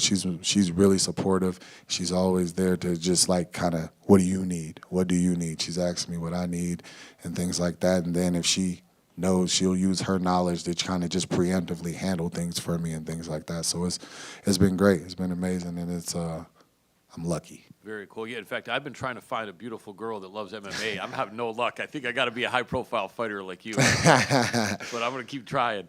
So let me ask you, the fight with Pereira, that had that weird circumstance where it looks like the referee was going to say, let's stop the action for a minute, and then Poatan waved him off, stepped up, and cracked you. So there is kind of a little bit of an asterisk in my mind on that. Is that something you think about anymore, or you just put that out of your head at this point? I mean, it is what it is. I focus on the things I control. I can't change the past or anything like that. You know, for me, I just kind of spoke on it just because for me it was strange. In my mind, in that moment, it was still kind of a pause. I know a lot of what was made of it was the fact that I threw, and I did throw, but it was more so a reflex. It wasn't something like, if you notice the way that I fight, I'm calculated. I set things up, and I have a game plan for the things that. In that moment, there was no game, and it was just all raw natural instinct and raw, like, you know what I mean, just raw reflexes from the fact of like. I just never seen nothing like that before. Yeah. Like, especially there's not something that typically happens. Like, you hear a ref yell stop. People will say like, oh, he stopped. Was the step in, but he yelled stop from the beginning.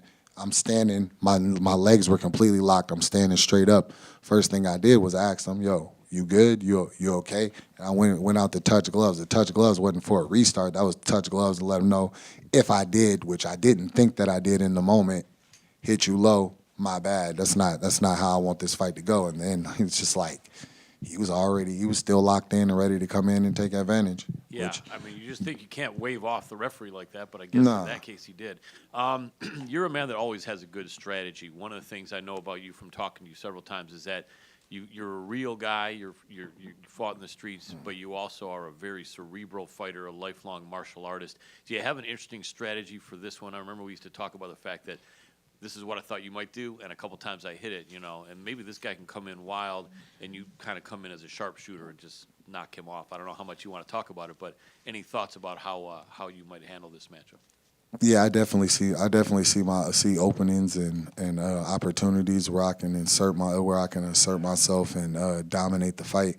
And ultimately, we can talk about what we see, this and that, but you got to go in there and do it. You got to go in there and put it on film.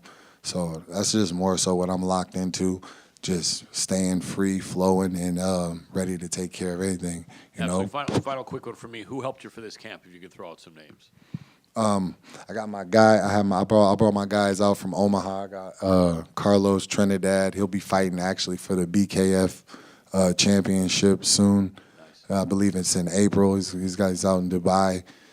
He's been instrumental for me for this camp. Just he's got really slick hands. He's got an unorthodox way of striking and getting to his punches that he's really good at, and he can crack. I got my guy Blaine Richards, Kiefer Blaine Richards, if you will. He's been money for me. He's really good at mixing it up. He's got a strong wrestling base and background, as well as being able to get it off with them hands too. Pause, if that's crazy at all.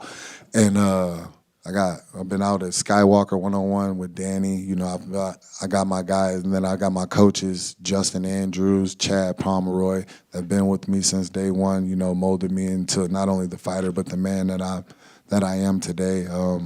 Got some work in with Bilal Bilal Muhammad, the welterweight champ. Both of us Chicago born, and he's always willing to look out and lend a helping hand whenever I need it. Just a lot of guys, a lot of guys. I got my guy Allen back in Vegas, who I've grown close to and gotten a lot of work in with over the last year. Just it's been a team effort. It's been a team effort. Everybody rounding things about and getting in shape, getting ready to bend that corner. Whoa, Yep. if you will. Absolutely. Good luck. Go get that W. If there was to, it looks like they may make the fight with Pereira and Ankalaev. So who do you got in that fight? If that fight does, if that is the fight that they're gonna do, it's an interesting one. It's a really big toss up. Pereira's always evolving. He's always in the gym, so he's gotten better in a short amount of time. Because I believe that can be attributed to the fact that he kind of came into this game a little late, so he's still a little wide-eyed and still a little, still got that new sense of things, like excitement for learning new things and adding new things. Or what can I add to my game to be effective here, and kind of things like that, as opposed to somebody that's been around for quite a while and kind of figured into their game. But Ankalaev is game. I don't like the motherfucker, but he's game. He's got good striking. He's willing to mix in the wrestling and willing to put him in that whole little wheel of work, to where he's just kind of just work between the strikes and the up and the down and things like that. So I believe it's a really, really good matchup. I believe it's really a toss up. If I had to put my money, or if I was putting money out there, I'd probably keep it in my pocket, to be honest with you, because it's that much of a toss-up. But Ankalaev's got some good tools that I believe that he can catch people saying, "Oh, if he stands up with him," with the way that he strikes, he don't really take a lot of chances, So I believe there's a way that he can have success there. And then if Alex does try to press him, he can still wrestle him. So that's just kind of like the mix-up in there is going to be kind of like that versus how Alex is going to mix up his approach to striking and all those things with him. Thank you.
Hello, guys. My brother. Oh, Merab, right here. Obviously, we just saw you fight in September, and I know you wanted a little more time before your next fight. So I guess physically, how are you feeling fighting in January? Because it is kind of a relatively quick turnaround for someone that just won the championship. Yes, you're right. Originally, I wanted to come back in March, after 6 months, especially having my title fight first time, and I wanted to enjoy it. And I was in Vegas because Aljo was fighting Mo Sarevloev and training, and I was also dealing with some injury. But once I hear UFC need me, I step up, and like Dana said, yes. And I go to office and I said, okay, I will step up. I'm a company man, and let's do it. When you say you were dealing with an injury, is it anything major that affected you in this camp? No, not fight. It was affecting my training. I will post it after the fight. But yeah, training was difficult because of this injury, but I'm good. I'm ready now. I'm good. It's all good. You know. And how has life been for you outside of fighting since your last win? Because obviously you live in America, but you also have a whole country back home that looks up to you. So just how's life been? Yeah, life was same thing. Nothing changed in my life because you guys know last couple times I'm in big fights, and people recognize me, especially real ones, and I used to so much love and support wherever I go. I always have with people good time and good energy, and life don't change nothing. I still have the same people around me, same friends, same family members, even more good people, more connections. It's only getting better. But of course, since I came champion, it was huge for my country, huge for me. As you saw my 1 minute when Dana White wrapped the belt on me, and that was crazy. I wasn't even believe. And when I go my country, I was shocked again how people were so happy to see me as a champion. Like I said, it's a big deal for small country Georgia we have 2 champions in UFC. And they always support me, doesn't matter what. But to become UFC champion, of course, it's huge. And my country motivated me and gave me so much love and support. And that was very, very, very good. And when I came back, and all the real ones, and I'm more happy that when former UFC champions, former UFC fighters, or the UFC fighters, professional fighters, all the real the media people or the real ones, they recognize me and they give me respect, and they talk to me behind the cameras and they give me respect. This is what is important for me. It was big thing for me. That's all. But nothing changing to me. I'm same guy, same motivated, same hungry, and you guys will see on January 18th. A lot's been made of the drama between you and Umar leading up to this fight. I think his exact phrase was, you need a reason to hate him, and you're kind of building this thing in your mind and challenge you to bring evidence about the disrespect that you say he's given you. So I'm just asked, do you actually hate Umar, or is that just him trying to build the fight too? That's another thing. It's not true. I don't need to hate nobody. You guys know. I was kissing Sean O'Malley, I had so much fun inside the octagon, I was smiling there. I don't need to hate nobody. I don't hate nobody. But it was things that Umar disrespect me. He called me fake champion, which is I'm not a fake champion. He bring it up something disrespectful expression, which is not. And he said it's a Georgian expression. It's not Georgian expression. He mentioned my country, and then he still continued disrespecting me, and this is not right. And especially from him because I know him. Every time I see him, I give him my respect. I was cool with him, and I know him as a person. And then this is not like social media. This is not like a video game, something you guys talking trash. We are real people, and to get disrespect from Umar, I was mad. And when I met him in person, I asked him, "Why you disrespect me in Twitter?" And he said, "Yeah, because I wanted. What are you gonna do about it?" And then you guys see, 30 minutes later, he said, "I never disrespect you. I never disrespect your country. That's why I was so mad and I wanted to kill this guy, because I'm a real guy. I'm not gonna ignore this because I don't ignore this." And that was it. But now it's all good. We have a fight week. I'm positive because I won, because I'm not gonna, of course, like I just saw him and I just ignore him, and like I don't. Now we have this fight on contract, and it's gonna be good fight, and I'm sure you guys would love this fight, and you guys will have a good show. A lot of people say this could be the best bantamweight fight ever in terms of skill set in there. And given the hype surrounding this, do you feel like this could be the biggest bantamweight title fight of all time, just given the drama, plus it matches your guys' skill set in the octagon? I won't say like this, my next opponent always big challenge for me, because every time you fight new opponents, there is new challenge, and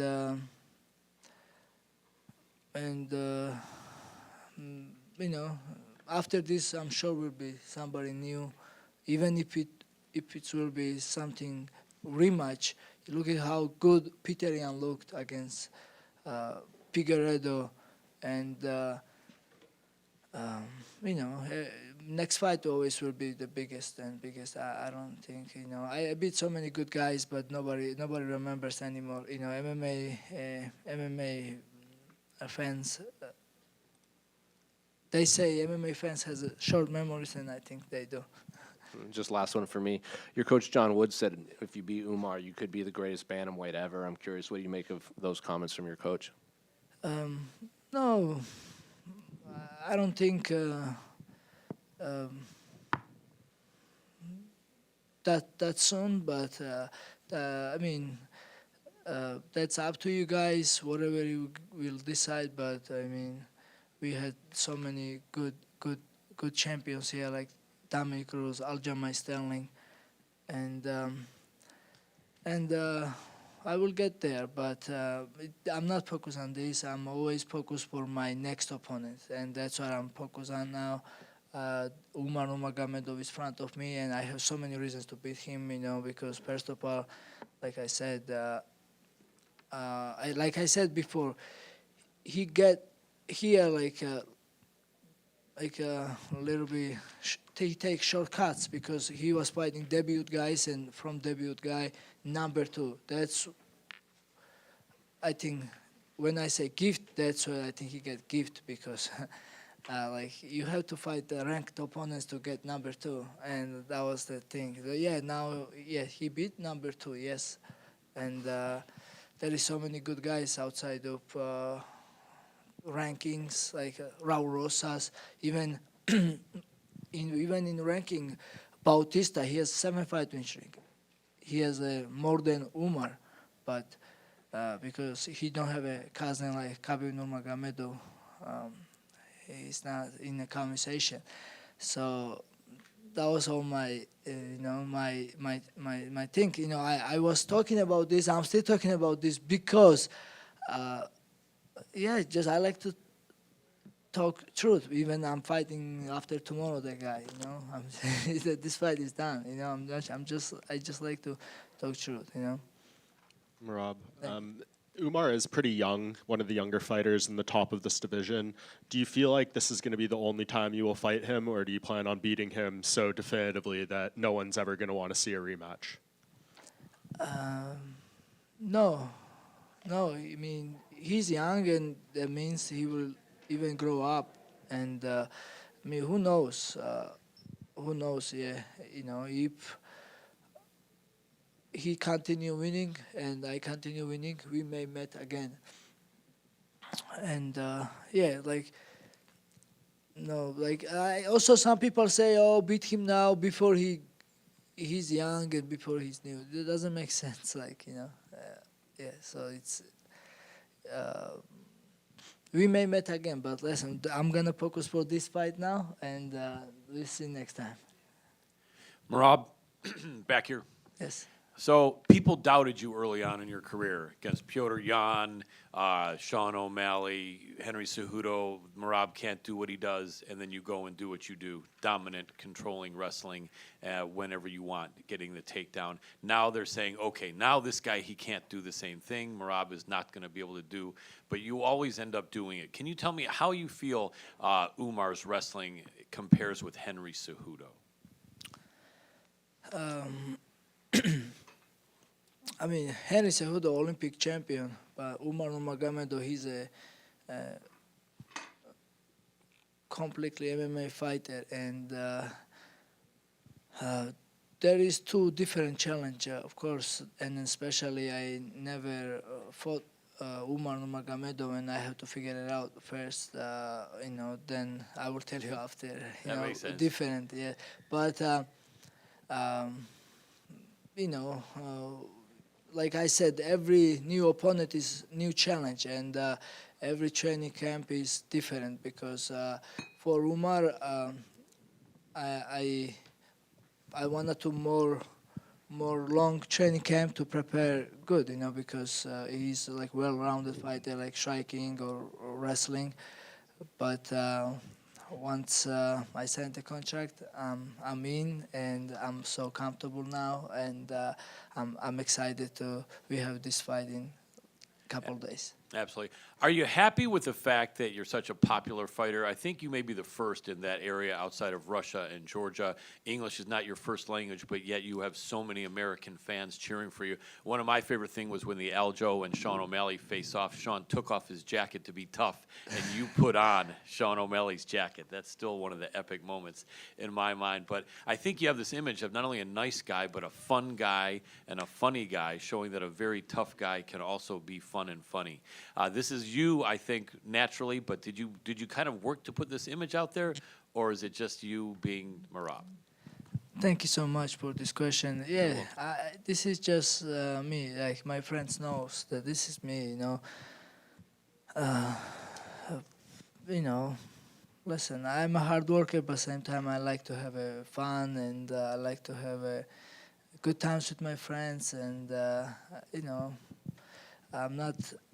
I'm fine with make fun of myself, or have a good time, and the popularity I think came with like some funny videos, like some even when I break the leg with my head and stuff like this. Yeah, but also when I fight, I beat all this contender helps too. It's there is so many good what they call. There is so many popular guys in TikTok, but they cannot fight like I fight. Absolutely. Last question for me. What's your prediction for the main event? How do you think Tsarukyan Makhachev #2 is going to go? I mean, Islam is great champion, and all respect for him. But I'm friends with Arman Tsarukyan, especially he born in Georgia. He's my neighbor, Armenian, and now we are a team. We both fighting against Dagestanis, and let's go, Arman. You can do this. You can shock the world. Love it. The Georgia connection for the 2 wins. Yes, sir. Good luck. Thank you. Merab, I got a quick question. Maybe you will not like it, but I wanted to ask about your friend. You had a friend, the kid, you helped him out a lot. I believe his name is Mahdi. And during your preparation for this fight, I believe there was some leakings that he's trying or helping out Umar with his camp. What do you think about that whole situation? Do you think he leaked something important about you, injuries, some secrets? Just wanted to ask what you think about this whole situation. No, this is very little things. I'm not focused about this because I'm focused on myself, my training camp, and there is so many things always going in training camp or in a life, and these things not gonna affect my fight. You know, I'm focusing my fight, and Magdi, I love him, and he's young and good man, and yeah, he's with Dagestanis now, but he's from Dagestan. That's the thing. I came friends with him before, and he was living in my house, and we was training together.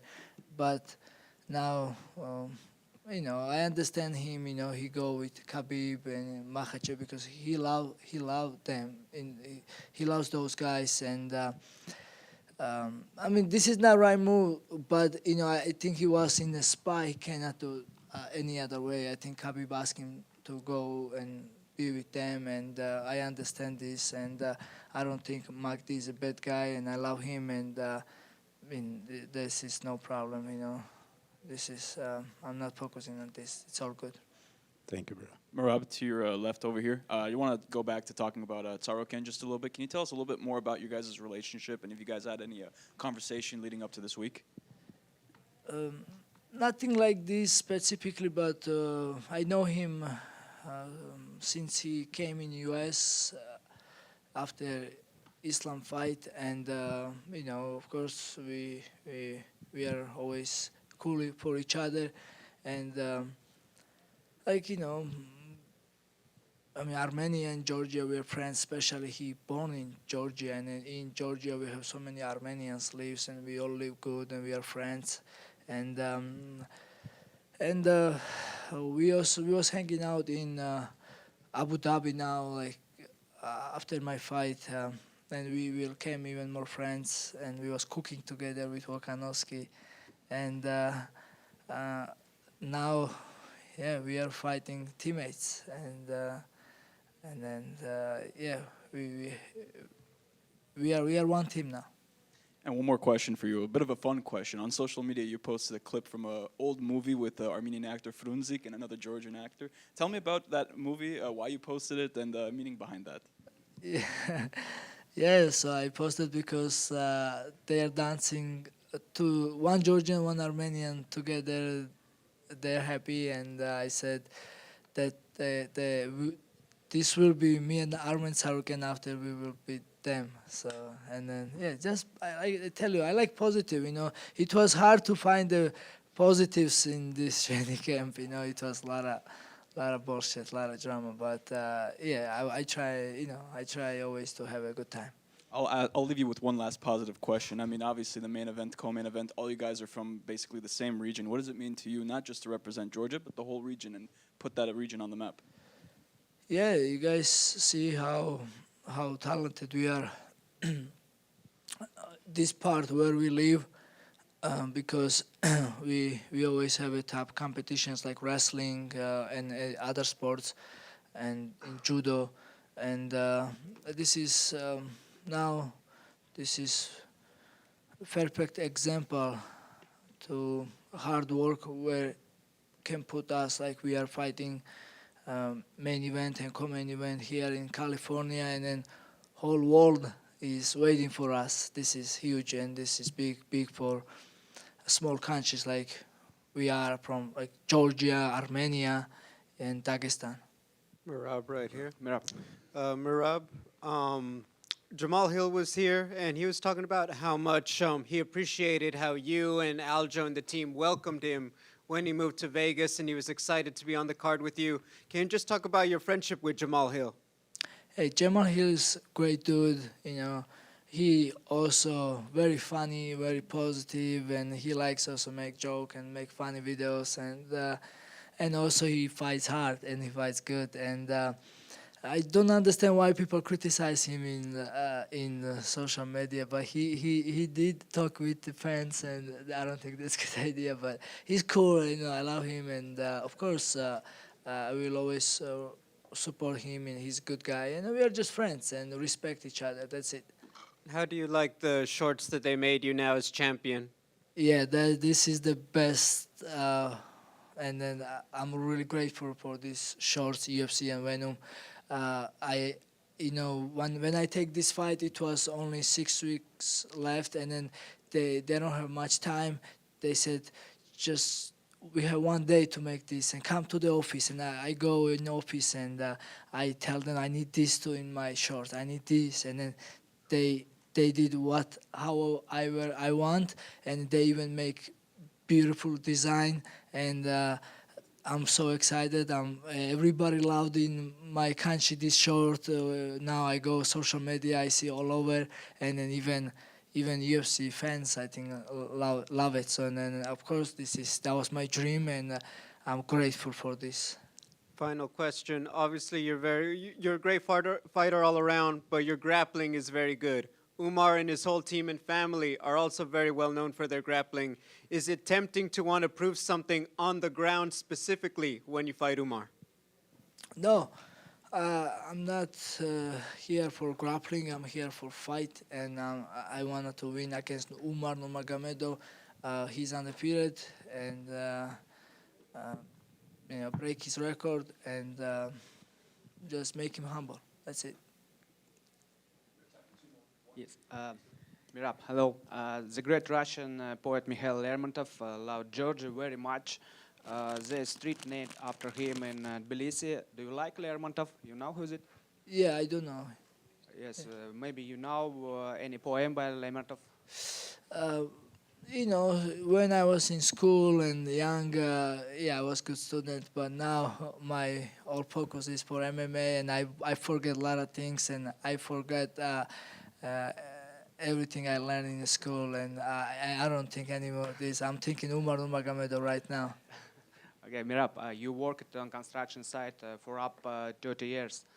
What do you think would be if, like Umar, you only focused on sport, grounding up, and never did any other work? So I was working construction, and that's why I have different power and different mindset. I was working 8 hours straight, go, go, go, go, go, go.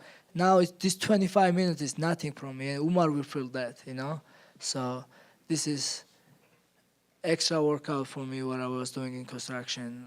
I think, and that's helping my fighting style, and I'm grateful what I done in my life, and you guys all see. Okay, the last question. Do you respect Lermontov? Yeah, of course, yes. Okay, thank you. Thank you. Gamarjuma Merab. Gamarjuma. How are you? First of all, your red suit, it's the same that it was at Noche, so it's the lucky one. Say one more time. Jacket. Your red jacket is the same as it was in Noche, or it's different? Different, but I don't believe lucky. I believe hard work. This is different jacket. Yeah, but thank you. And the question: you and Umar said to each other lots of things recently. Can you imagine that you two will shake hands one day, and what should happen for that? Of course, I want to shake hands, and I want to give him respect, and I want to be good with him again. We have to settle this one down. We have to find.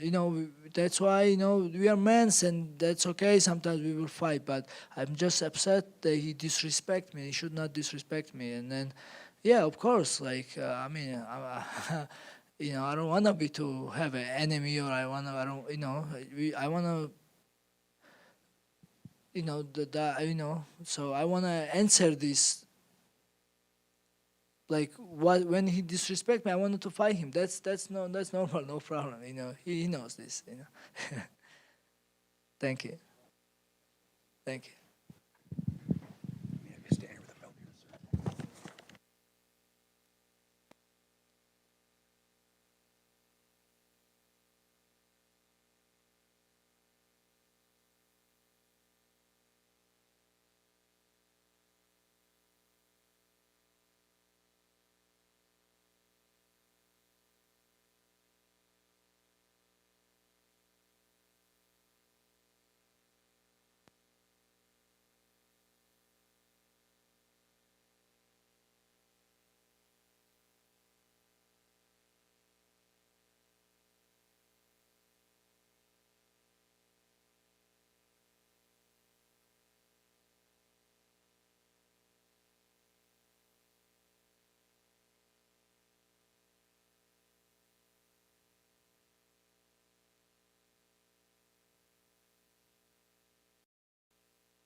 Howdy.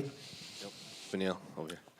Obviously, it's been a while since we last saw you compete in the octagon. So I guess just how's life been since then? Because we've heard you wanted to fight maybe a little earlier, but I guess now you have Renato. So just how's life been since then? Life's been great. I got some time off, rest, recover, had another baby. Let's see, opened up a new gym, bigger gym. So just been busy and then focusing on sharpening my tools. Like you said, I was hoping to fight earlier. Had an issue with my meniscus, got over that, and now we're here. Was it a slipped meniscus or torn one? It's torn. So I don't know exactly. They were like, you gotta take it out or replace it or sew it back, and I was like, if that's what we have to do, that's what we have to do. But give me a couple of weeks to try physical therapy. 4 weeks into physical therapy before I was even. Before I can even get in for my next for the surgery, it started feeling better. So we kept going through with the physical therapy, and then their theory is that I tore it perfectly where it doesn't lock up anymore, and I'm just like, all right, that makes sense. Whatever. I'm curious if you've noticed, since your last fight, there's been a lot of change in the top of the lightweight division. And it seems like any time someone wins that's on like a bit of a winning streak, it's always like, well, maybe they can fight Beneil next. It just seems to be how it always was for the last 12 months. Well, you have to understand, every single time I call my manager, I ask for, whoever I think is, one of the best guys in the world or whoever I believe can be a champion. And this time I didn't have that opportunity yet because I'm coming from losses, but the UFC basically kept that same energy, which is great for me. They see Renato on a run, and they're like, well, Dariush likes to fight everybody on a run, so let's put them together. And I was stoked. What do you make of Renato as an opponent? Because, he was in here, and I think his exact phrase was, I really like Beneil, but I'm going to beat the shit out of him on Saturday. Yeah. Similar feeling. I would definitely say similar feeling. I would say he's obviously a veteran. He has a lot of fights, a lot of experience, all the tools. But I think what makes him special is his game planning. Him and his team are able to put together a really good game plan. And for example, his last fight, you could say Benoit maybe is more athletic, more dangerous, and all that stuff. But within 30 seconds of the fight, the timing of that takedown, the way he got that takedown, it completely changed the fight. And I think that's more of a strategy. You have to have the skills, don't get me wrong, but the strategy to be able to pull that off, I think that was the change in direction of the fight. You called him a veteran, but I think in one of the videos you said you like to fight rising stars when you were talking about Moicano. So when you say rising star, do you mean just like popularity-wise? Because I feel like Moicano's never been as popular as he is now. You could be a veteran and continue to rise in the ranks. I think the idea is if you're a veteran, you're done, right? So I think he's a veteran, but at the same time, he's on the rise, both as in his career professionally and also as a star. I think he's understood in order to captivate people what he needs to say, and he says it well. He's got a lot of charisma, and he doesn't say like anything crazy to me, but it's the way he says it. He actually makes perfect sense in a lot of the things he says. I think I read an interview that you're saying like you're going to use this fight as a gauge of whether you're going to retire or when the timeline for retirement is. But I feel like every scrum you do, that's brought up, like the last several fights. So why do you think people are just constantly asking about like when you're going to retire when you have a fight in a few days? Gray hairs. I'm, I look older than the average person in general, my age. But I mean, I don't know. I feel great right now. I'm just looking forward to the fight. And as far as retiring goes, one day you just know you don't have it. And if that's the case, then we're done. You still going to bring the kids to the fights? So they were here yesterday. They'll visit me. I don't know, because it gets so loud at the fights. I don't think it's the best, but my wife's like, maybe I'll take it. I was like, so I prefer the kids don't come to the fights. I prefer they stay in the hotel or something like that, but I'm not really in control because I'm fighting, so it's up to the wife. I think it's better for the kids to stay home or in the hotel. They can play, fight's over, I come back, we go eat, do our thing. I think I remember you even brought one of them all the way over to Abu Dhabi at one point. Yeah, I mean, I didn't really have a choice for that one because I got to go to Abu Dhabi early to get adjusted to the time. And so, leave my wife for 2 weeks with a baby. She's, she would, when I came back, I would have another fight on my hands. So I just figured it would be the safer choice for my health to bring her along with me. And it worked out great. We got to get lots of sunlight in the morning, go get coffee every morning, and then eat whatever. And then I would train at night. And that was kind of the routine until the day of the fight. Just last one for me. Can I just get your thoughts on the main and co-main at the top of the card? Main event, I am leaning towards Makhachev, but you have to understand, Arman has a very good chance, I think, earlier on. I think as the fight goes later into the rounds, I think Makhachev is more likely to take over because, one, he has more experience with fights going into the 5th round, and also just looking at their careers, Arman has always been a fast starter, right? And then as far as Merab and Umar goes, I'm leaning towards Merab, and I don't know, maybe it's just because I like Georgian food and I like Merab a lot, but I'm leaning towards him, and I believe his experience can be the difference. And bro, he's a game day fighter. People will always talk about training, but he is a game day fighter like nobody else. Beneil, do you find it funny that people ask you about retirement and call Moicano like this up-and-comer when you're both the exact same age? I think I'm a little bit younger than him. So I think I'm a couple of months younger than him. I'm not sure. But, yeah, I think it's pretty funny. So, if that's the case, one old guy's going to get beat up, basically. If you're younger than him, why aren't you out here calling him an old piece of shit? I should. That old piece of poop is going to get it. Beneil, right back here. Good to talk to you again. I think it's been almost 7 years since we first talked, and wow. Love to see you keeping on killing it. May I ask, before you had a family and now, and I guess you have 3 kids now, is that right? That's right. Is there any difference in mindset when you go to do your training and you think about fighting and what's on the line and your mission ahead of you? As far as motivation, I don't think anything's changed. I think God has given me this motivation that just seems endless and almost to a certain extent where it turns into a bad thing. But as far as, it doesn't change my desires. I want to be a champion. I want to provide for my family. That's never changed. I think what's changed is I have to be less self-centered, less selfish. So I have to find a way to do everything I need to do for my training, but at the same time still be a man that is capable of coming home, being good to my kids, being good to my wife, and being good to my family. And that requires sacrifice. That requires sacrifice in terms of your scheduling. That requires sacrifice in terms of your hobbies. That requires sacrifice in terms of your interactions in general. So I think those are the things that have changed. I've had to mature, give up some things, pick up some new things, and that's been the difference. Absolutely. How do you feel Moicano compares with some of your past opponents, and is there anyone that you feel he's similar to? And the second part of that is, do you feel that your style is at all similar to his, and his to you? I mean, stylistically, I would say we're both very both well-rounded. As far as styles go, there's glimpses of him having similar styles to some of the people I've fought. For example, Diego Ferreira, he had excellent jiu-jitsu, and obviously Moicano has great jiu-jitsu. When it comes to striking, I fought lots of strikers, and he has quite a versatile set of skills when it comes to striking. You see him throw knees, kicks. He's got good boxing. So there's glimpses there, but he's unique. And I think what makes him unique is his ability to game plan. Absolutely. Who's been helping you over at Kings for this camp?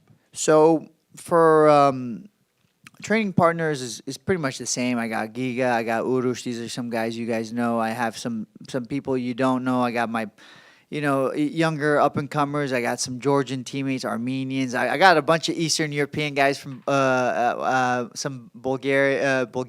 Like they're just coming in. I don't know where these guys are coming from, but I love it. I have some excellent training partners. So all the originals, and then I'm adding some new flavor to it. So I'm really happy with all my training partners and all the people that I have.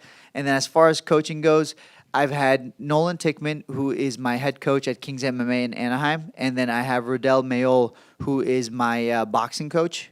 And then this is the first, but Rafael Cordero, he's kind of he's had such a hard year, being with Tyson this whole time. I know it looks so glamorous, but he's had such a hard year. So he's been he's on a break, I guess you could call it.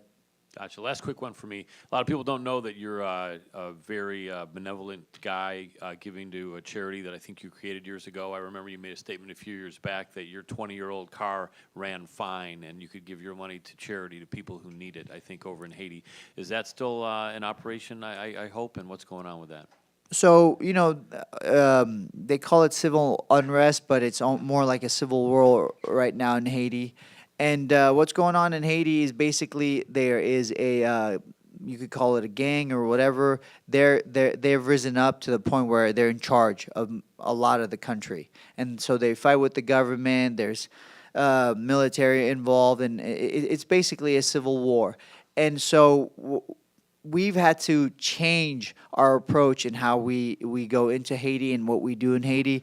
We had a children's home. And we provided for them. We gave them a roof. We had car and things like that. But when you have all this stuff, you become a target. You see somebody who's got a car, who, the kids have backpacks, nice clothes and stuff like that. It's an easy target. So we've had to change it up. We've had to move these kids into individual homes, provide for the entire family that's taking care of the kids. And that's been the approach. It's safety has to be our number one concern. And so, our the leaders of the group were getting mugged, is a nice way of saying it. But they were at gunpoint basically a couple of times, and that's we had to change strategies. But yes, still we have programs. We have feeding programs in Haiti. We have a bunch of stuff going on in Haiti, and we actually want to do more. It's just easier said than done. In order to do more, for example, we want Haiti to be able to provide for itself. We don't want to have to always, give handouts to Haiti. We want Haiti to work hard. We want Haiti to, build its own nation and fend for itself and take care of itself. That's the goal. And we're trying to build some programs that will help do that. But easier said than done. Yeah, well, best of luck Saturday. God bless. Appreciate it. Beneil, to your left over here. Over here, Beneil. You mentioned a little bit earlier, quite the diverse sparring partners that you have. This card is also quite uniquely diverse. What does it mean to you as an Assyrian to also be on a card with Armenian and a Georgian, especially considering what our people have gone through? It's awesome. We've I get to share the card with so many other athletes, different cultures. I was just telling somebody asked me a question about what I want to eat after this fight, and my mom's food is always number one. The dishes she makes, you can't beat that. But another one is Georgian food. Man, I don't know if you guys ever had this thing called khinkali.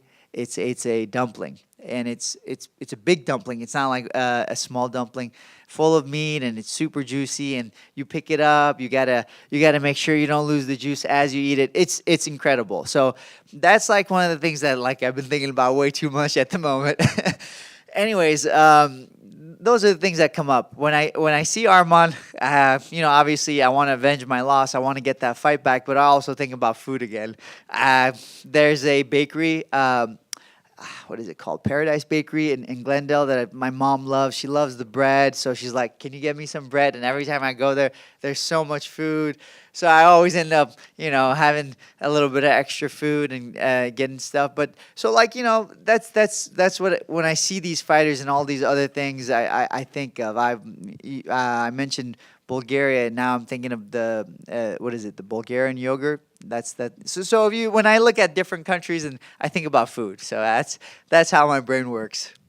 What about Khingali or or khachapuri, rather. Khachapuri, the egg with the bread. Yeah. So khachapuri is this big bread, and then they put eggs in it, butter, and man, it's cheese, lots of cheese. Yeah, we could talk about it. I think it's easier if you guys go out there and just try it. That's the best way to do it. You got to learn how to spell it though. That's the hard part. Beneil over here. Yeah. Beneil, Southern California guy, and this is your first fight in SoCal, I believe, since 2016. Just how big is the entourage going to be on Saturday for you?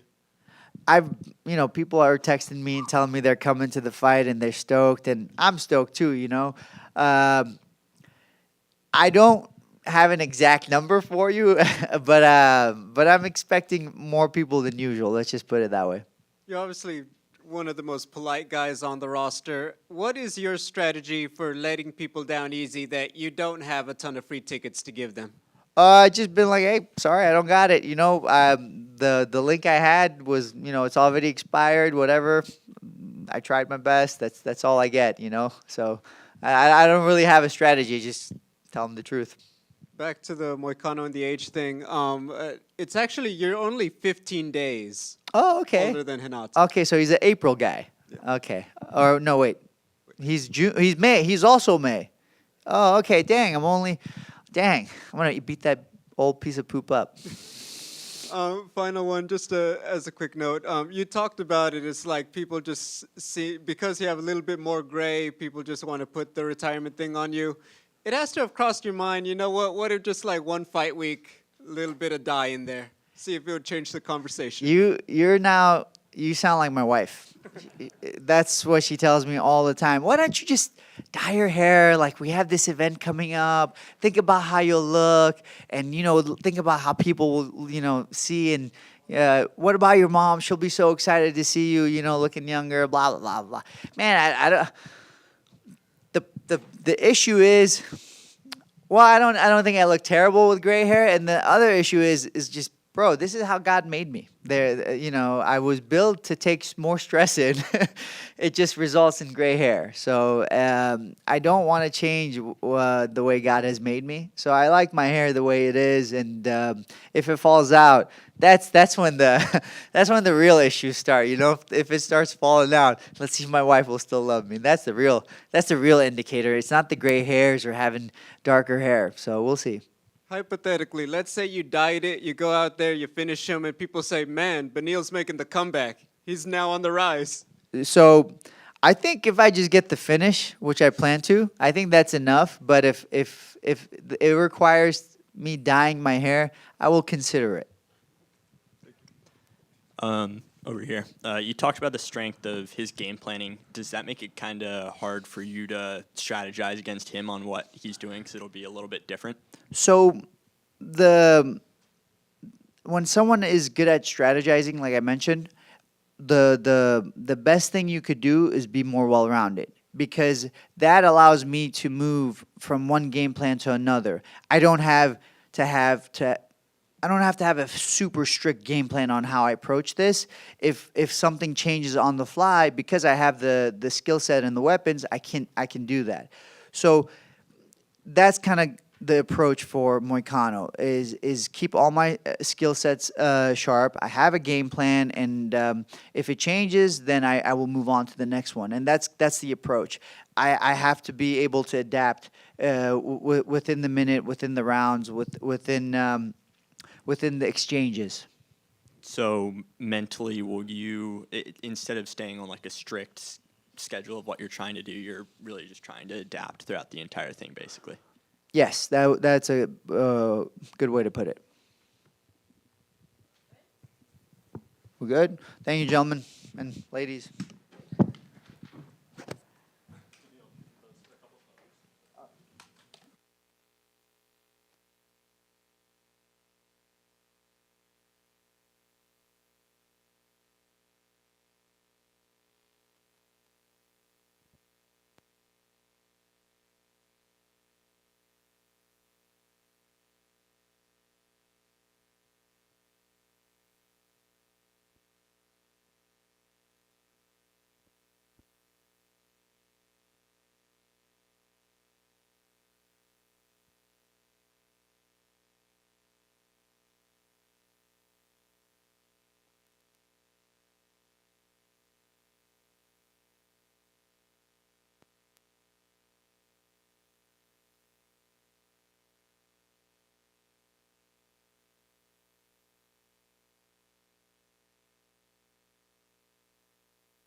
Hello.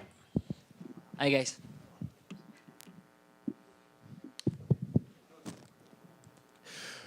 Umar, this is a moment that many UFC fighters dream of, fighting for a world title. It feels like this is something people thought was going to happen for you earlier. So now that you're here a couple of days away from actually fighting for that title, how excited are you to get into the cage on Saturday? I'm very excited, and it's not true. It's not happened too early. I'm fighting for the title like most of the fighters, you know. Even some of them fight for the title after one streak, you know. Some of them fight in the for the title for his debut fight, you know. And it's not make sense to tell this, like I fought for the title because of my cousin name, because of Habib name, or UFC pushed me. And Aljamain Sterling fought for the title after 5 win streak. Why I cannot fight for the title after 6? Do you feel, people are looking at Merab and seeing that he's angry at you and stuff like that. Do you feel that he's over emotional about fighting you? Do you think there's something about you that makes him uneasy and nervous? He nervous, of course he nervous, and he maybe he upset with UFC. You know, they pushed him to fight with me, and even before when he was not champion, he don't take this fight. He doesn't want to fight with me, you know. And when he became champion, I think he tried to fight with someone's, because other guys gonna be easy fight for him, you know. And he can't tell anything to UFC, to Dana, you know. He can't say to show them. He always talking. He's company guy, and you know. But they pushed him to fight with me. Stylistically, for you, do you think Merab is your toughest challenge in the division, or do you think you could beat him and there are maybe other guys that you would have to fight after that could be a bit trickier? Where do you see him against you as the rankings? You know, not just Merab. I train all the time for guys who like improving. You know, everybody right now MMA become like high level sport. You know, everybody know how to punch, strike. Everybody know how to wrestle. Grappling is good. Everybody has, and that's why always when we train at home, we improving everywhere. You know, we try to be like good in any position. Merab was just here, and he said that before your press conference last month, he saw you backstage and said, "Why are you disrespecting me?" And you said, "Because I want to do something about it." But then you went out to the press conference and you said, "Oh, I haven't said anything disrespectful." Do you remember that interaction? Of course, I remember that moment. And when he asked to me, okay, I saw him, right? I smiled to him and go to do interview. And he come to ask to me, "Why you disrespect me?" Okay, he have question, "Why you disrespect me?" I want to tell him, "What are you talking about? Exactly what I said. What like you too sensitive? Explain to me." And he talking about that. "Why you disrespecting me? Why you disrespecting me?" I'm not his son, you know. He can't ask to me like like father and son, like, "Why you do this?" He not my father, you know.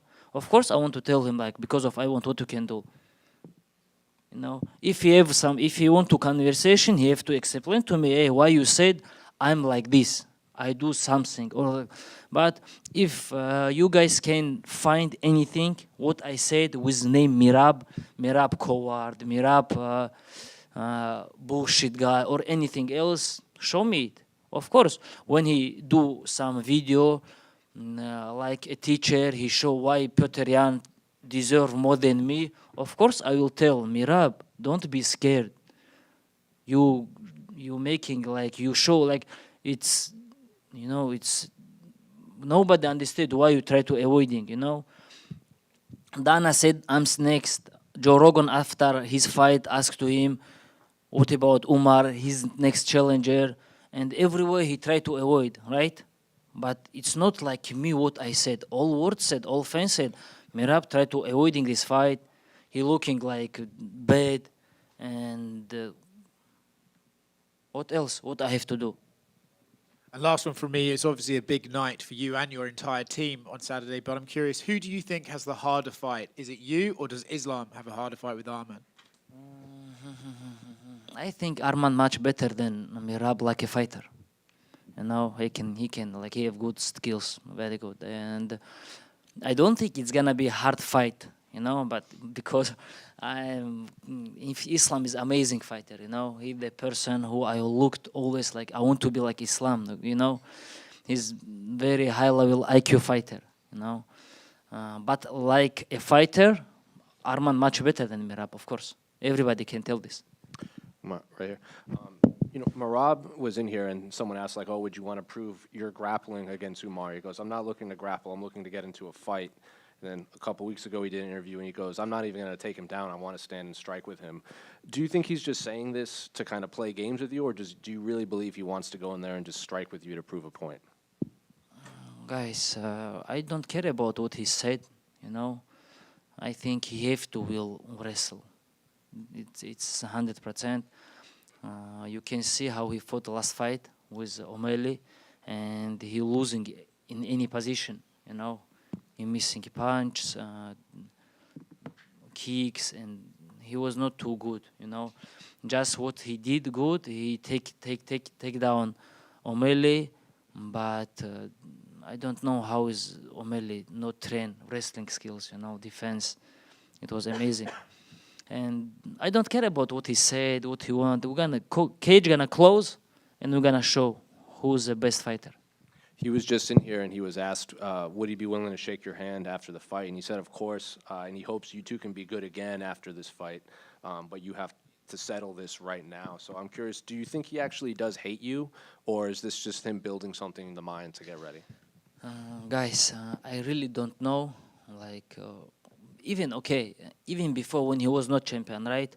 I tell him when he beat Petryan after fight, I said I want to white papaja versus black papaja, right? For that moment, he not nervous, right? It was not disrespectful for him.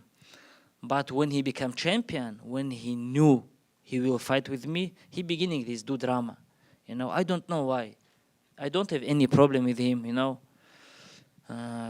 I even on press conference, I tell him, hey, I don't care about you. I just need this belt.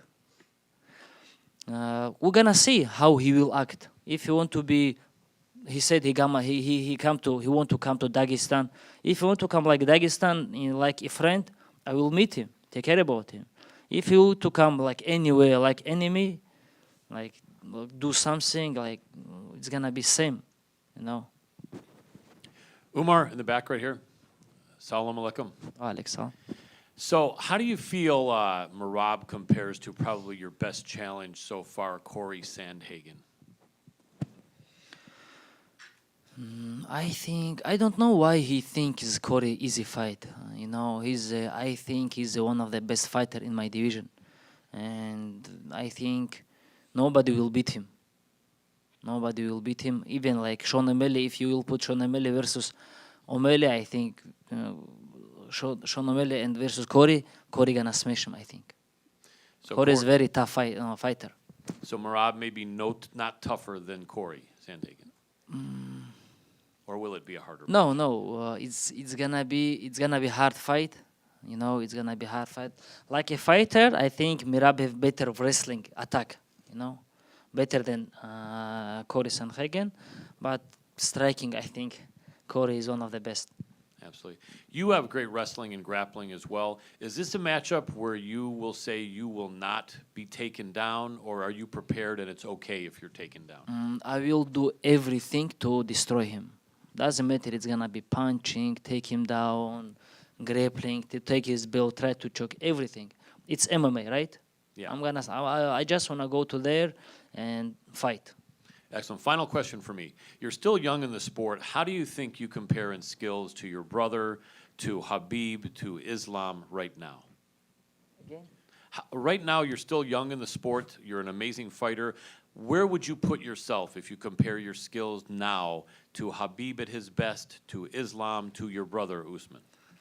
I want to compare with Islam and Khabib. Compare myself to. Compare myself with Islam and Khabib. I think there's for both of us, for me and for Usman, there's they high level guys, and always when I train with them and I find something what I learn new, you know, and it's amazing. These guys is still training, learning, and always, even Habib, even Islam, they both show me something very, you know, like normal things, like Simple. simple things, and but these guys doing this always, you know, and game is for them, it's easy, you know, but for me, I try to learn.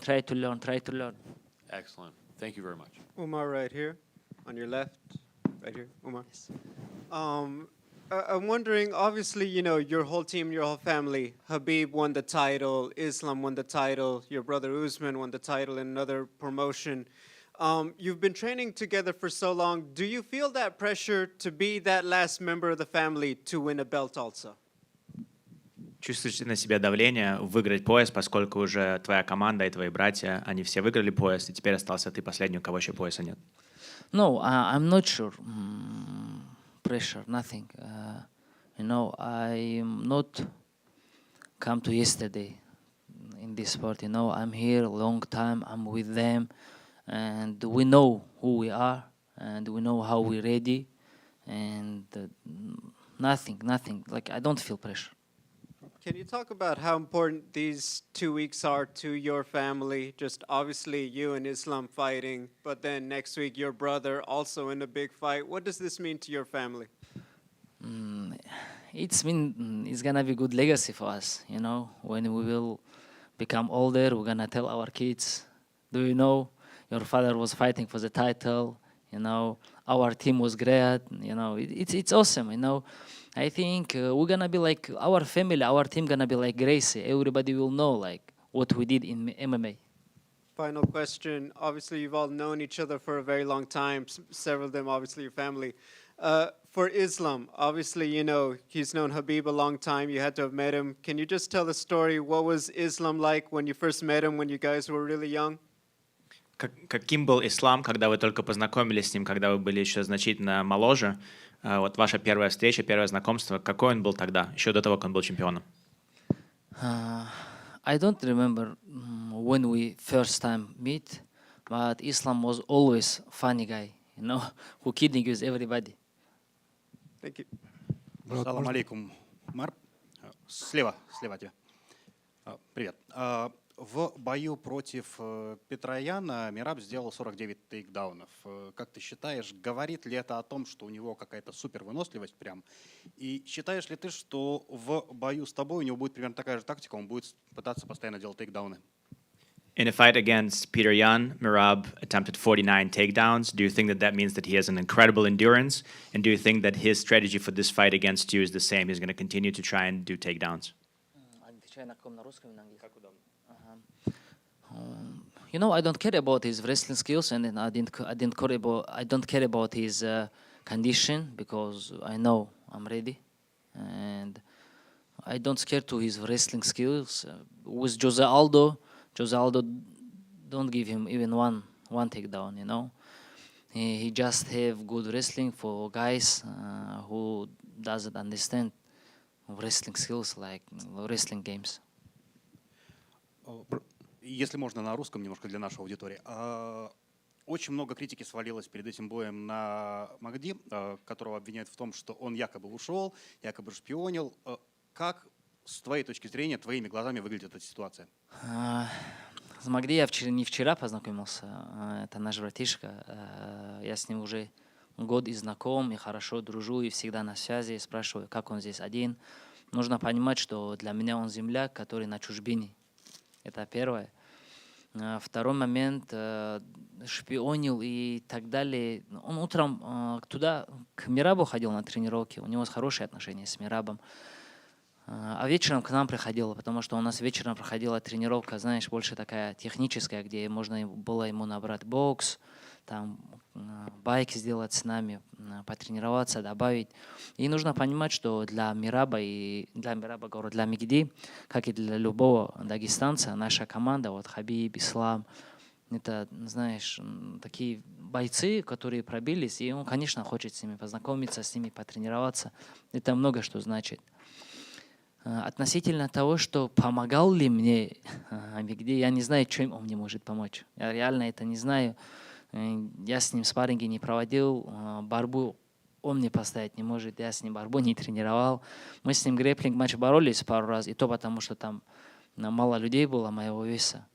И даже в этих грэпплинг-матчах я думаю, что я Мигди помогаю намного больше, потому что когда человек лучше, чем ты в грэпплинге борется, ты от него учишься. Как я от Хабиба учусь, как я от Ислама учусь. Мигди учится, и это все для него. Относительно того, что, например, вот он же дружит с Мерабом. Я никогда не говорил ему, там, тебе что-то нужно, как-то сказать. Я всегда понимал, что ему с Мерабом нужно эти отношения сохранить. Это человек, который сделал для него добро. Всегда нужно к нему уважительно относиться. Будет Мерабу нужна помощь, Мигди нужно будет отозваться, помочь, оставаться в хороших отношениях с ним. И поэтому все эти оскорбления, все это в адрес Мигди, они беспочвенные. Нужно понимать, что он с Дагестана, что он наш брат, что у нас тоже с ним очень хорошие отношения. Ну, в зал к Мерабу, но они сами его попросили. Они, наверное, я не знаю, кто именно это решил. Тренерский штаб его, они попросили его туда не приходить, пока бой не закончится. Не знаю, может, они думали, что он нам что-то говорит. Хотя, как боец, Мераб всем понятен, там что-то у кого-то спрашивать не нужно. Спасибо. Брат, можно вопрос? Сейчас. Перед тобой здесь был Мераб, и я у него спросил, готов ли он протянуть тебе руку. Он сказал, что да, без проблем, он готов тебе пожать руку. С твоей стороны, ты готов протянуть ему руку после поединка? Я же это сказал, если он мне протянет руку, если мы закрываем все вопросы в клетке, мы их закрываем. Если он хочет продолжения, от него все зависит. Я изначально не был агрессором в этом конфликте. Я изначально, я с ним хорошо и до этого общался, мы с ним много раз встречались. Я с ним встречался там в Нью-Йорке я с ним встречался, а потом в зале я его видел, у нас там общая фотка есть. Поэтому у меня вот агрессивно вот это все вести, там говорить оскорбления, это все, за это все в клетке разберемся. А если после боя он что-то хочет продолжить, то я отвечу так же, как вот какой привет. А если он захочет закончить на этом все, мы закончим. Никаких проблем в этом нет. И последний короткий от меня. Недавно было видео с Хабибом, которое вызвало большой резонанс с авиакомпанией. Говорил ли Хабиб, рассказывал ли вам, что там на самом деле произошло? И приятно ли тебе, что практически все комьюнити встало на его сторону и, собственно, заняло его позицию в этой... Ну, я думаю, все и так видели, что там произошло, потому что он этой девушке, стюардессе, объяснил, сказал, я все английский понимаю, я помочь, если что, смогу. И она как-то прицепилась. Он молодец, у него терпение есть большое. Правильно сделал, что не стал там какие-то конфликтные... В конфликт это все втягивать. Спасибо, хорошего боя. Умар, привет. Скажи, вот ты знаешь, Мераб будет драться в эксклюзивных шортах со Святым Георгием, флагом Грузии, словами «Лучше умереть с честью, чем жить в позоре». Какие изображения ты нанес бы на свои шорты, будь такая возможность, и какую, может быть, цитату? Он молодец, красиво написал, конечно. Кавказский дух это все. Вот это его пословица, то, что он туда на шорты написал, я думаю, она очень близка и дагестанскому народу. Относительно какой бы я написал, я не знаю, об этом надо подумать. Об этом надо сесть, подумать. Конечно, там были бы дагестанские горы, особенно вот горы вот моего района, Цумадинского района, как ислам по боку нанес. Так, что именно бы я написал, это нужно подумать.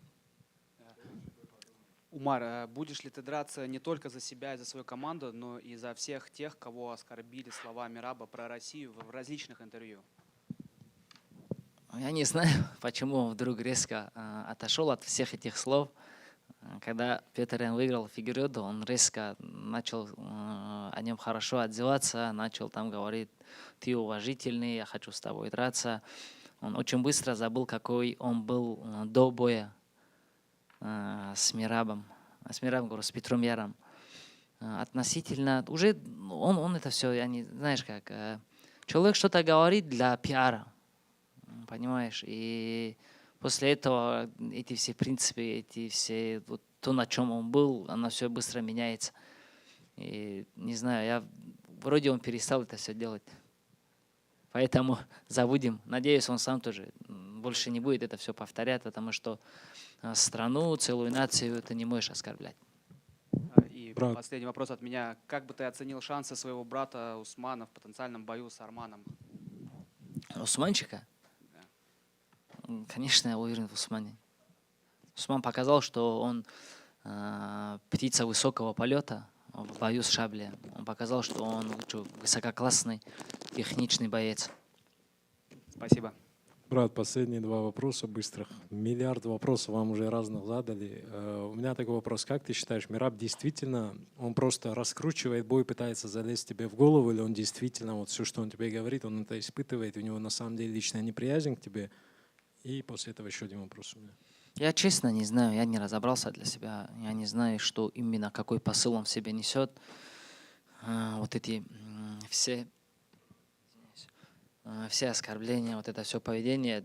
Может, он хочет пеперю продать, может, он на самом деле оскорблен, обижен. Я честно не знаю.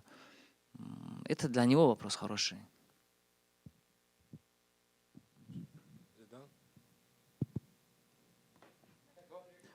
И если, даст Бог, у тебя получится забрать титул в эти выходные, с кем бы ты больше всего хотел бы сразиться в дивизионе?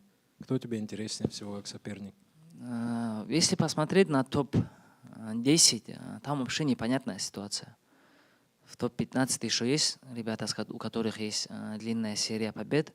Вот именно в топ-10 там все с одной победой, с двумя победами, с поражениями. И поэтому кого-то определить именно вот с ним, знаешь, не знаю, кого именно даже сказать. Но если UFC, скорее всего, так и будет. UFC, скорее всего, захочет сделать бой с Шоном Омели, потому что он сейчас остается, почему-то он сохранился, номер 1, остался он. И если это будет он, то не в принципе, вот, любого давай, кого угодно. Он в топ-10, кто угодно, мне без разницы. Удачи. Все, спасибо большое. Всем удачи, всего хорошего.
Jiri, welcome to Los Angeles.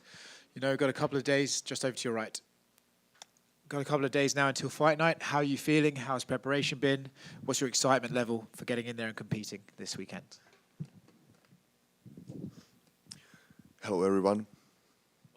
Thank you for the question. Amazing preparation, long preparation I made since I started. I traveled to Japan in October. There I started the preparation like for myself to work on my style. Then I moved to Mexico, to do training. So October, Mexico, November, and December in Czech Republic, finishing the preparation with my sparring partners. Be focused for the fight. You mentioned working on your style. I'm curious, when your style is obviously unusual in mixed martial arts, when you try and evolve your skills, do you look to sort of maybe find a middle ground between the standard style and your own, or do you try and make your own style more effective and make your style better at what it is? Every time I'm looking for mistakes from the fight, yeah. And last time I had to accept that my hands down was a little bit too much. So I worked on all these things to be more effective. I don't want to say like, this is right now I made a change and all these things. And no, just watch me. Just watch me this Saturday. I believe I will take it. Obviously, you're fighting Jamahal Hill. He has made no secret that he's very upset about his loss to Alex Pereira. He talks about the stoppage with the referee all the time. Do you think it's wrong? It's important for a fighter to look at their losses, of course. But do you think if you obsess over them, you can sort of limit your success moving forward if you're still focused on the past?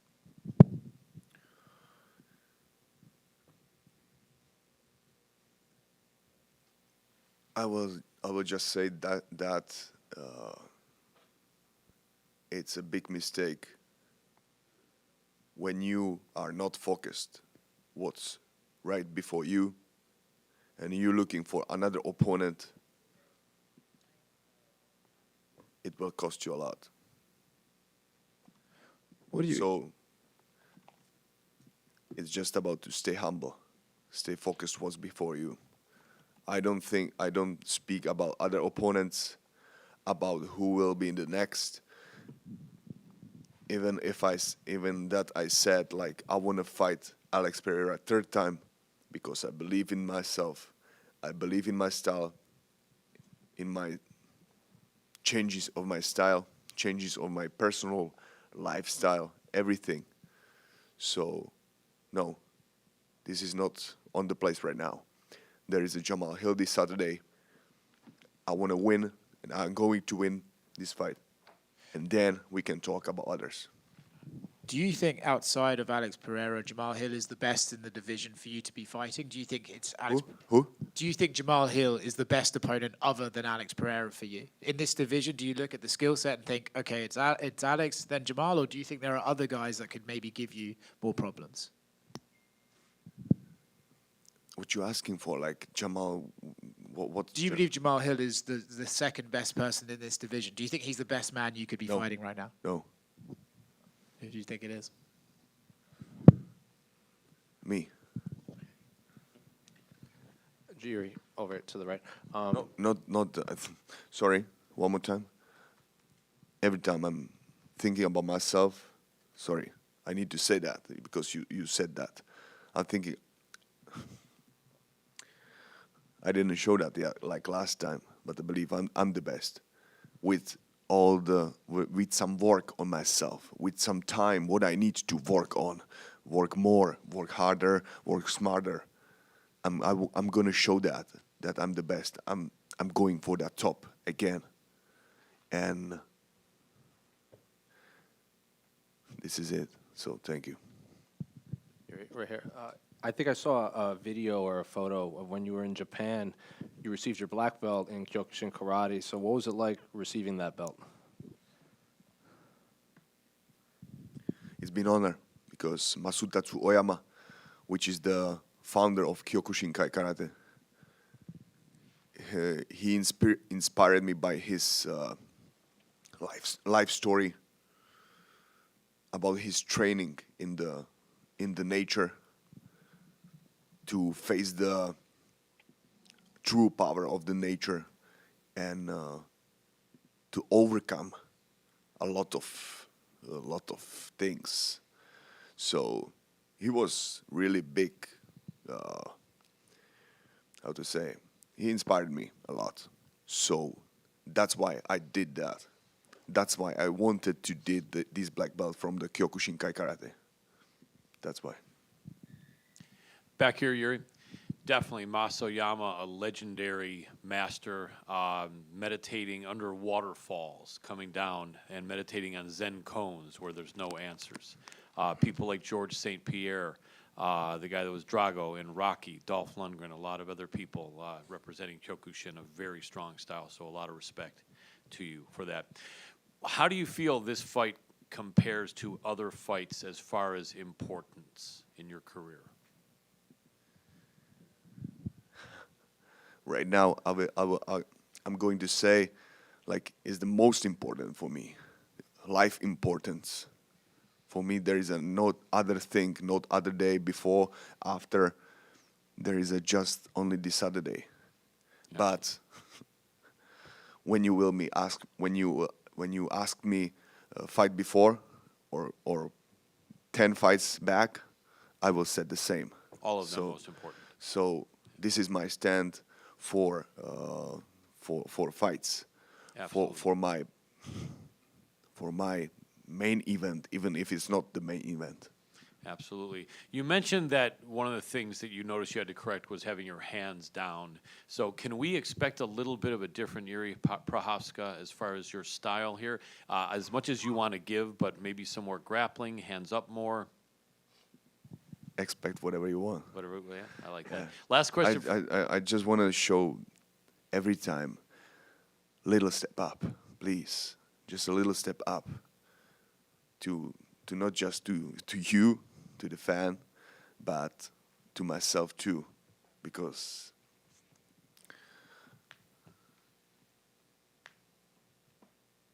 what to say? Okay. No problem. Other than Pereira, is this your second greatest challenge, Jamahal Hill, or were some other opponents equal to him or better than him, do you feel?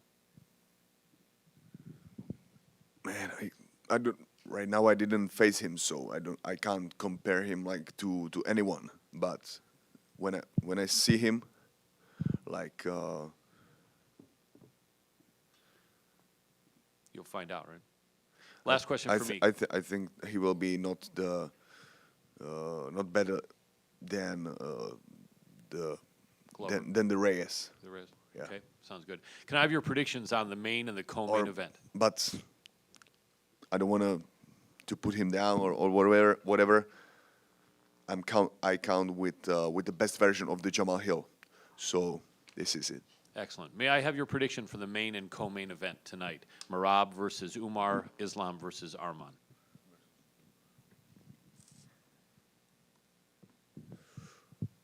Merab and Dvalishvili versus, I think, Nurmagomedov, yeah. Gotcha, so Islam and Merab. But still, let the better win. I don't want to have, especially in these lightweights, some types. For sure. Now, a lot of people are from your part of the country, Eastern Europe. Have you made any friends? Are you friends with any of these guys or friendly, on good terms with any of the men from With who? With anybody, because you're from Czech Republic, from all these fighters from Russia, Georgia. Are you friendly with any of these men from your part of the country? Yeah, sure. I have no problem with them, yeah. Awesome. Thank you so much. Thank you, too. You're right over here, to your right. To your right. Right over here. Hey, can you talk a little bit more about your time in Mexico? Because I know you were there during Dia de los Muertos, and you visited the pyramids. Can you talk about like the energy that you felt and what, you will bring from that experience into this fight? Mexico is amazing country. It had really like big energy because there was a lot of history of these ancient cultures, which changed by the time. But the pyramids there have the amazing energy, and you can feel that. You can feel that when you travel that, especially all the people, all the country, these Hispanic culture have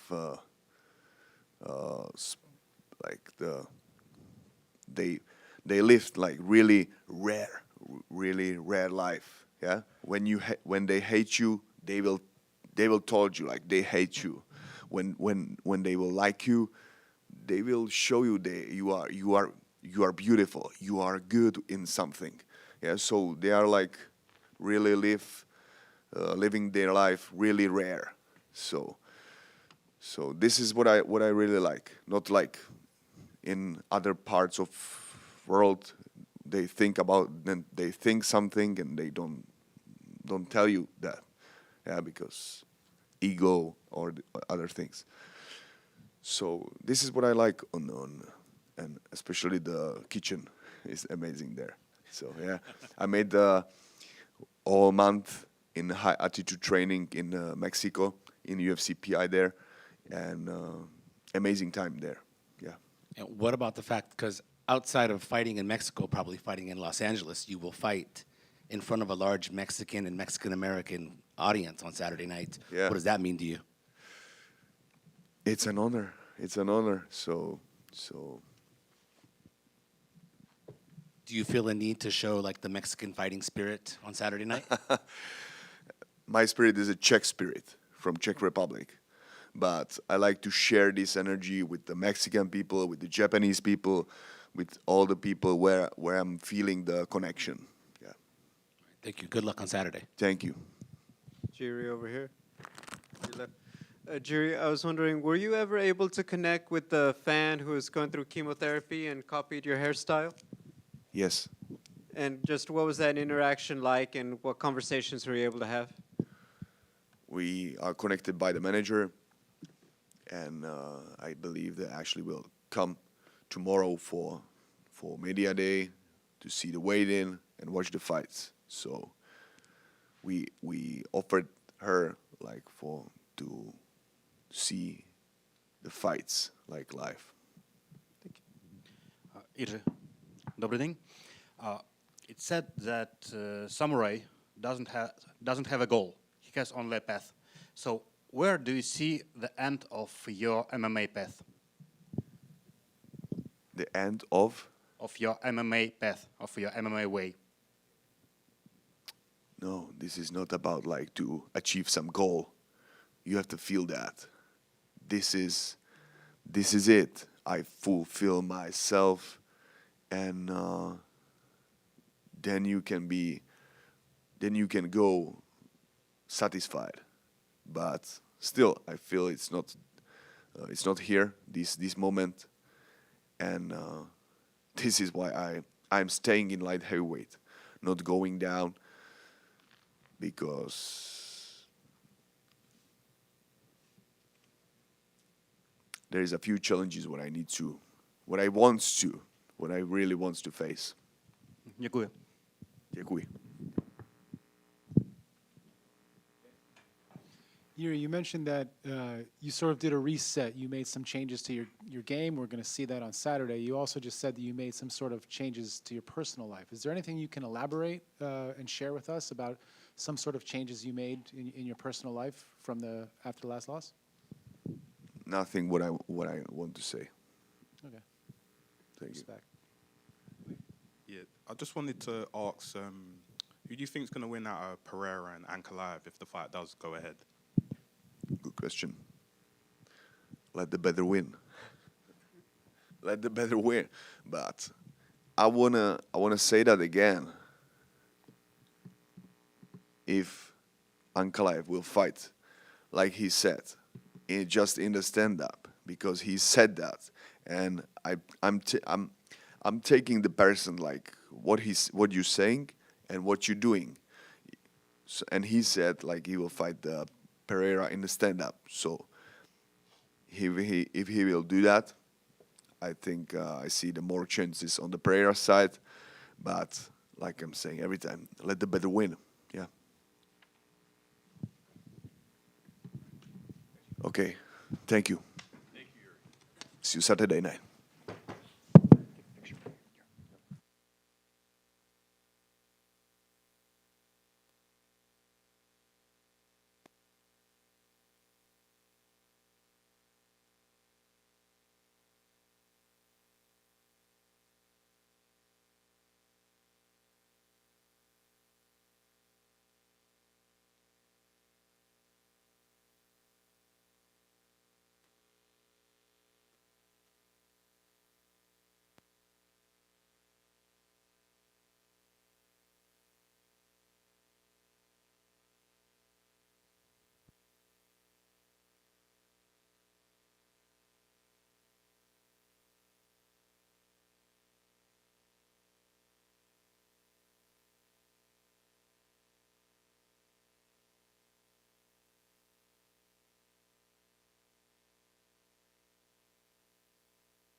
Islam, right down here, to your right. A lot made coming into this fight about the teammates, Usman next week, but you're in kind of the weird spot, right? Like you have to watch Umar fight, and then Usman gets a week off. So how are you handling all of this? How are you going to handle the night of the fight? January is a hard month for our team. Tahir, Umar, Usman, myself fighting, I will watch all the fights, and after my fight, with my belt, I will travel to Dubai to support Usman.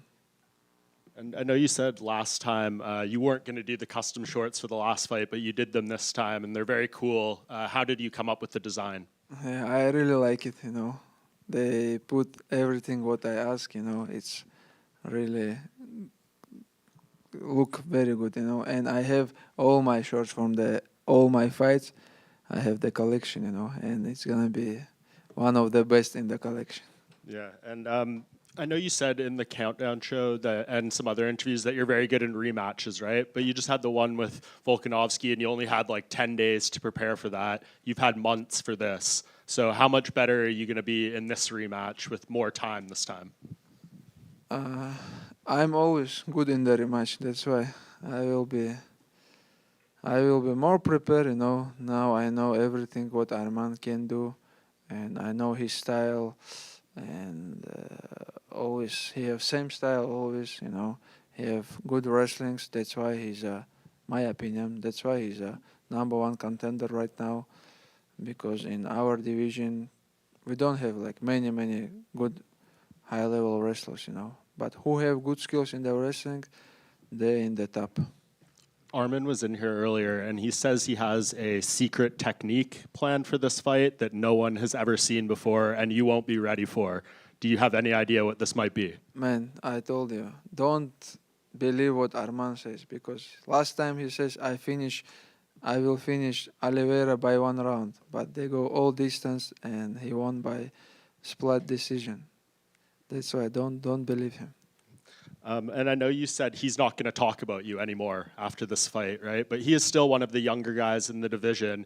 Do you not see, if you win this fight, ever a third fight with him, it's going to be over after this?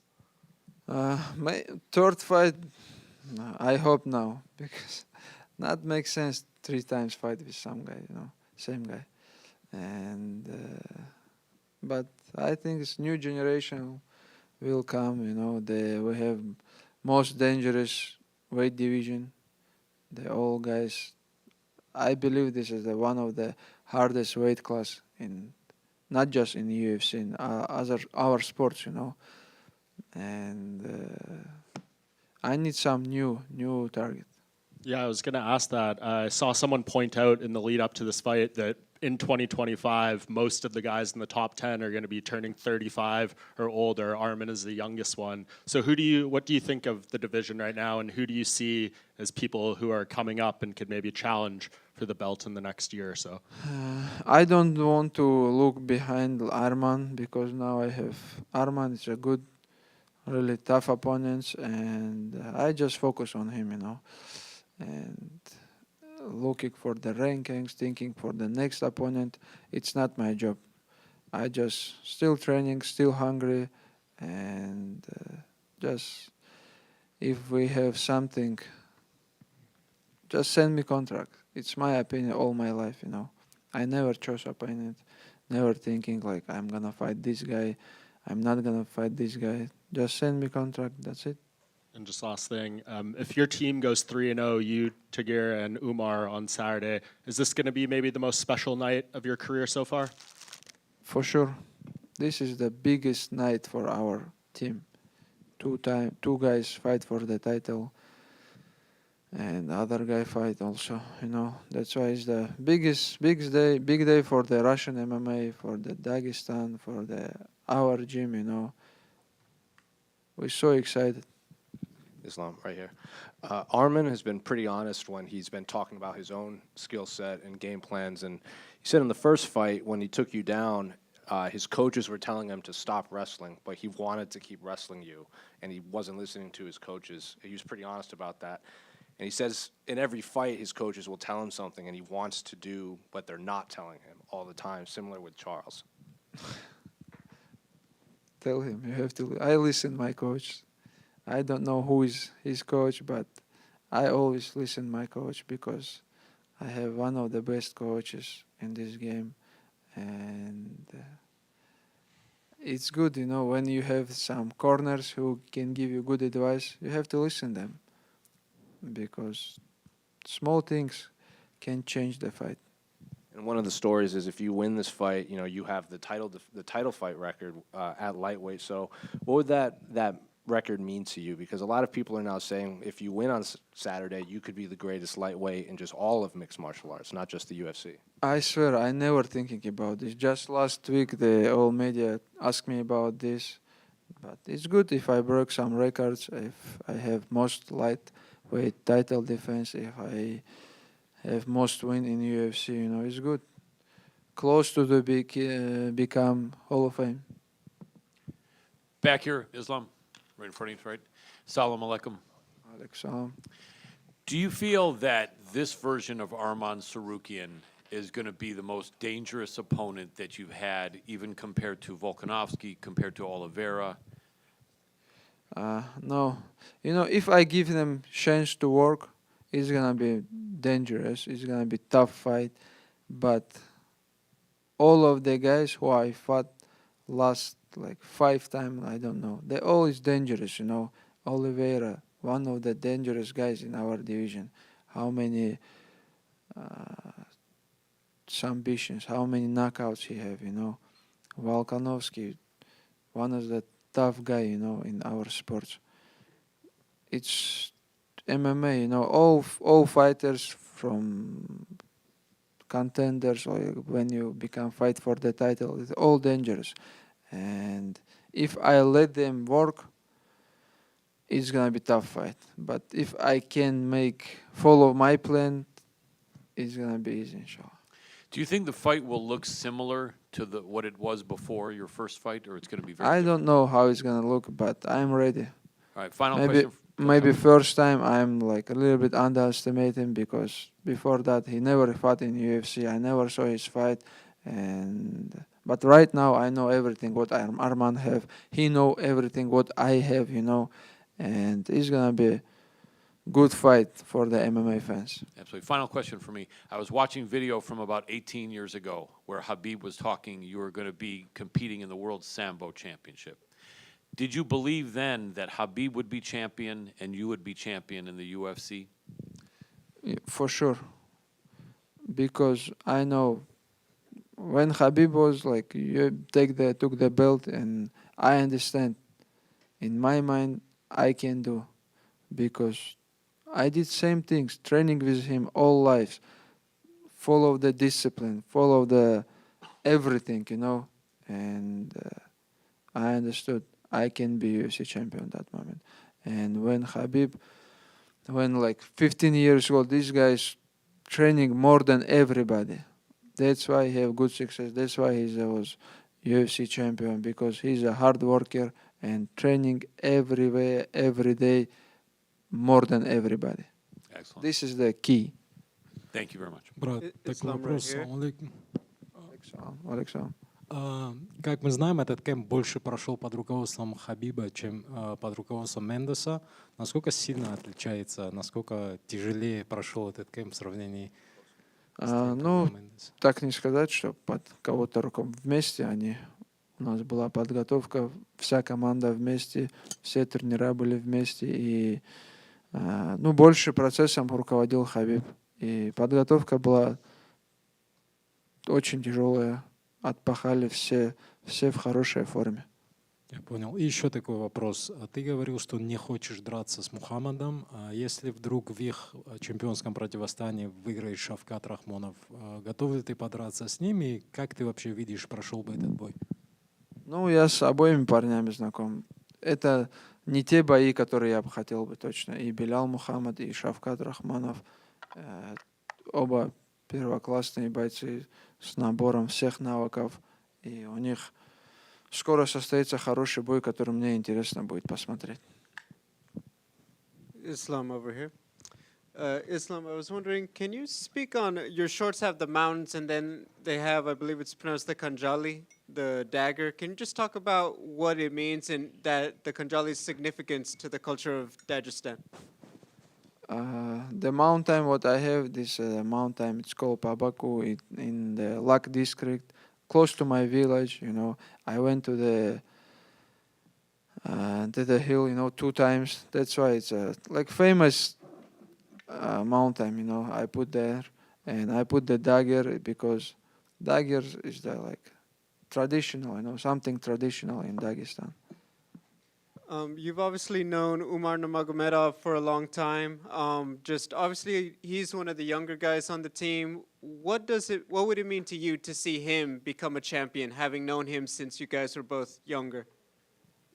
I know Umar like how many years? More than 10 years. This guy is most disciplined guy in our gym. He travel a lot when he not in UFC. He travel with us a lot, and he training last 10 years with us everywhere. And this guy is hungry, When he was young, he always thinking about UFC belt. I want to be champion. I want to be like success, And he's a hard worker. That's why he's a contender right now. That's why he's fighting for the belt, He deserves because I saw how he training. He very hungry. I asked him, can you tell me a story about Islam when you guys were both really young? He said, you were always joking. You've always been the funny guy. I'm wondering, can you tell us a story about Umar from when you met him when you were both really young? One time I have one story. One time we training in the San Jose, and like some of the guys say, let's go to San Francisco. I told them, hey, no, I don't want to go San Francisco because some of them it's like traffic, more than 1 hour by drive in the weekend. And they just leave, 4 people. And I called them after 2 hours, hey, where are you guys? You reached to the San Francisco? They said, no, we reached to the hotel where we live from. I said, well, what happened? They told me, we go to the gas station and Omar put diesel in our car. From that moment, we told everybody, don't give your kids to the Muay Thai school when they was young. Thank you. Islam over here. Got a couple questions for you. It's no surprise that there's a lot of Armenians in LA, a lot of Armenians expected at the Intuit Dome for UFC 311. Tell me about whether or not that gives you more motivation going into the octagon when you know that the crowd and a lot of people are rooting for your opponent. It's not a surprise for me. I went to the Australia where the like very big arena and maybe like, I don't know, 100 people support me, but other in the Volkanovski side. Last time I fought in New Jersey, in US, their all arena same support my opponents. It's nothing mean, when you step to the cage, just you and your opponent, you have to be focused, that's it. And one more question for you. You've received 3 Fight of the Night bonuses in your illustrious UFC career, and one of them was against Arman. So what would you say makes him a very exciting fighter to take on? Him make excited? I'm saying what makes him an exciting fighter to fight against? Because first time we have good fights, all distance, we get the bonus. Second one, I like to finish, and this fight I will looking for the finish all fights because I don't like to fight all distance. And he's a good, this very good fight for the MMA fans because #1 contender fight for this champion, and both have good skills and very competitive fight. Ислам, можно? Ислам, а будешь ли ты Армана Царукяна приводить в пример своим детям Арман из богатой семьи, но пахарь, уже многого добился в спорте. Ну, не знаю, приводить кому в пример? Детям своим. Ну, своим детям я даже себя не буду в пример приводить. Есть люди, которые лучше нас, и бойцы, и мы не те люди, с которых там, не самые лучшие люди, с которых стоит брать пример. Есть намного лучшие, которые жили до нас, и я думаю, для них они будут примером. Арман молодец, пришел, я слышал, что он с богатой семьи и добился таких результатов. Обычно тяжело и мало таких. И Хабиб очень много времени провел с вами на сборе, помогал готовиться, хотя мог потратить это время, там, например, на ведение бизнеса. Получит ли он какой-либо тренерский гонорар? Гонорар только он нам дает. Мы, конечно, очень благодарны Хабибу. Большая семья у него, и столько дел, столько переездов, полетов, и все ради того, чтобы мы добились успеха. Здесь часто начинают меня спрашивать, ты побьешь там Хабиба рекорд и что-то такое. Никогда в жизни у меня в голове даже 1% не было, чтобы я побил там Хабиба какие-то рекорды. Мы здесь не для этого. Мы здесь только для того, чтобы помогать друг другу. И это самое ценное, и я это ценю, что не только Хабиб, здесь много ребят, у всех есть семья, у всех есть дела, и они просто приезжают поддержать нас, чтобы мы добились успеха. Потому что мы как единое целое, наша команда как одно, каждый переживает чужую боль как свою. Спасибо. Ислам, добрый день. Известно, что Арману в этом тренировочном лагере помогал Адриано Мартинс, единственный человек, который тебя победил. Когда ты об этом узнал, если ты знаешь об этом, какая была твоя реакция? Я видел фотографии, реакций никаких не было. Адриано Мартинс, выиграл он, меня попал. После этого проиграл, не знаю сколько, я еще не видел, что он после этого выиграл. И это не такой человек, да, с набором навыков, чтобы с кем тренироваться, что ты на нем можешь расти. У него идет большой спад, и я не думаю, что он чем-то может Арману помочь. Кстати, вот по поводу того боя бытует мнение, что то поражение как раз-таки тебе помогло, потому что на тебя не давит этот нолик, который давит на многих. Я думаю, лучше бы он давил на меня.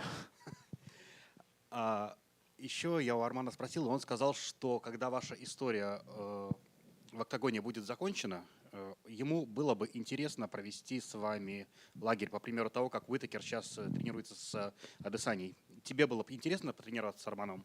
Да, почему нет? Я даже вчера Дэви Рамоса видел в лифте. Я знаю, он сейчас тренирует, сам тоже выступает, редко. И я ему сказал, что можешь взять своих ребят, приехать к нам в Дагестан. Мы все организуем, потренируемся вместе. Он тоже обрадовался.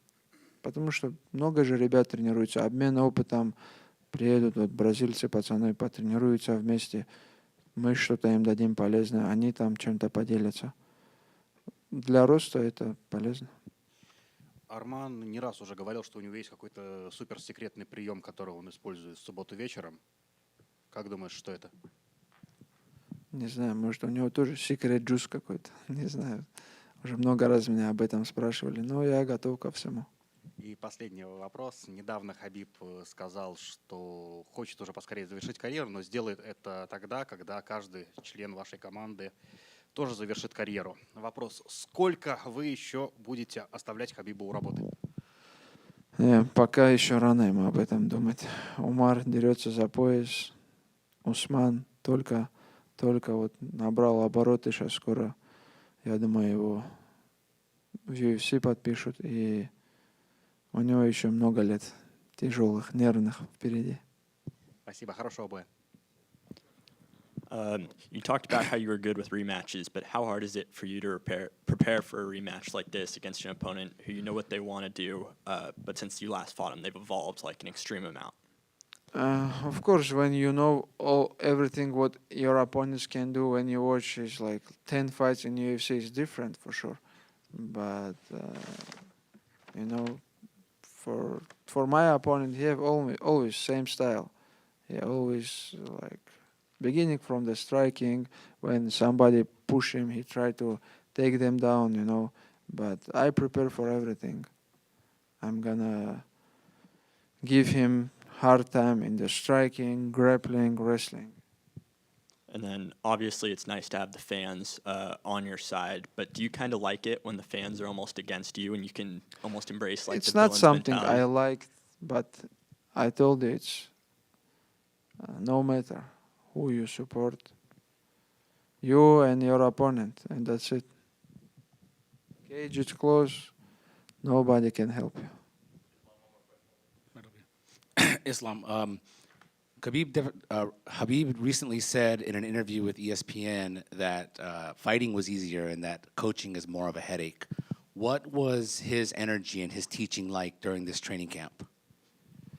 You know, of course he's for like corners everybody, not just in the fight, in the sparring. You know, sometimes he go crazy when he corners somebody in the gym. Also, you know, when somebody don't listen him his advice, he go crazy, and it's really hard. Maybe someone you guys know understand, but when you corner someone who close to you, your friends, it's really hard because you're nervous. You cannot sleep after the fight. You cannot even sleep after this night because you're like, you know, empty because the emotion, the people, crowd, you know, you're gonna be like empty, zero after the fight. That's why I think now he have experience, you know, and he have to keep in energy now from the first fight when he gonna be corner with Tahir, because Tahir is the guy who make him nervous more than everybody. What is it like when you said he goes crazy? What is that like when he goes crazy? Can you give us a story? Like couple weeks ago, Tahir spar with some guys. That guy like push him to the cage, and Tahir just stay here. Habib told him a couple times, do this, but Tahir don't listen him, you know.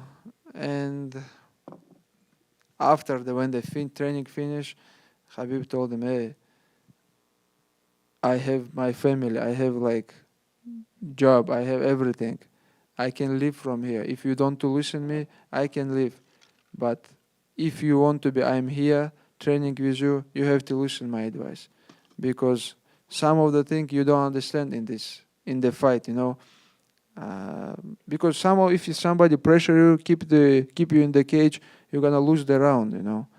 And I always listen my corners, you know, because they saw fight, they know who is win, which round you lose, which round you won, you know. That's why you have to listen your corners. Good luck on Saturday. Thank you, guys.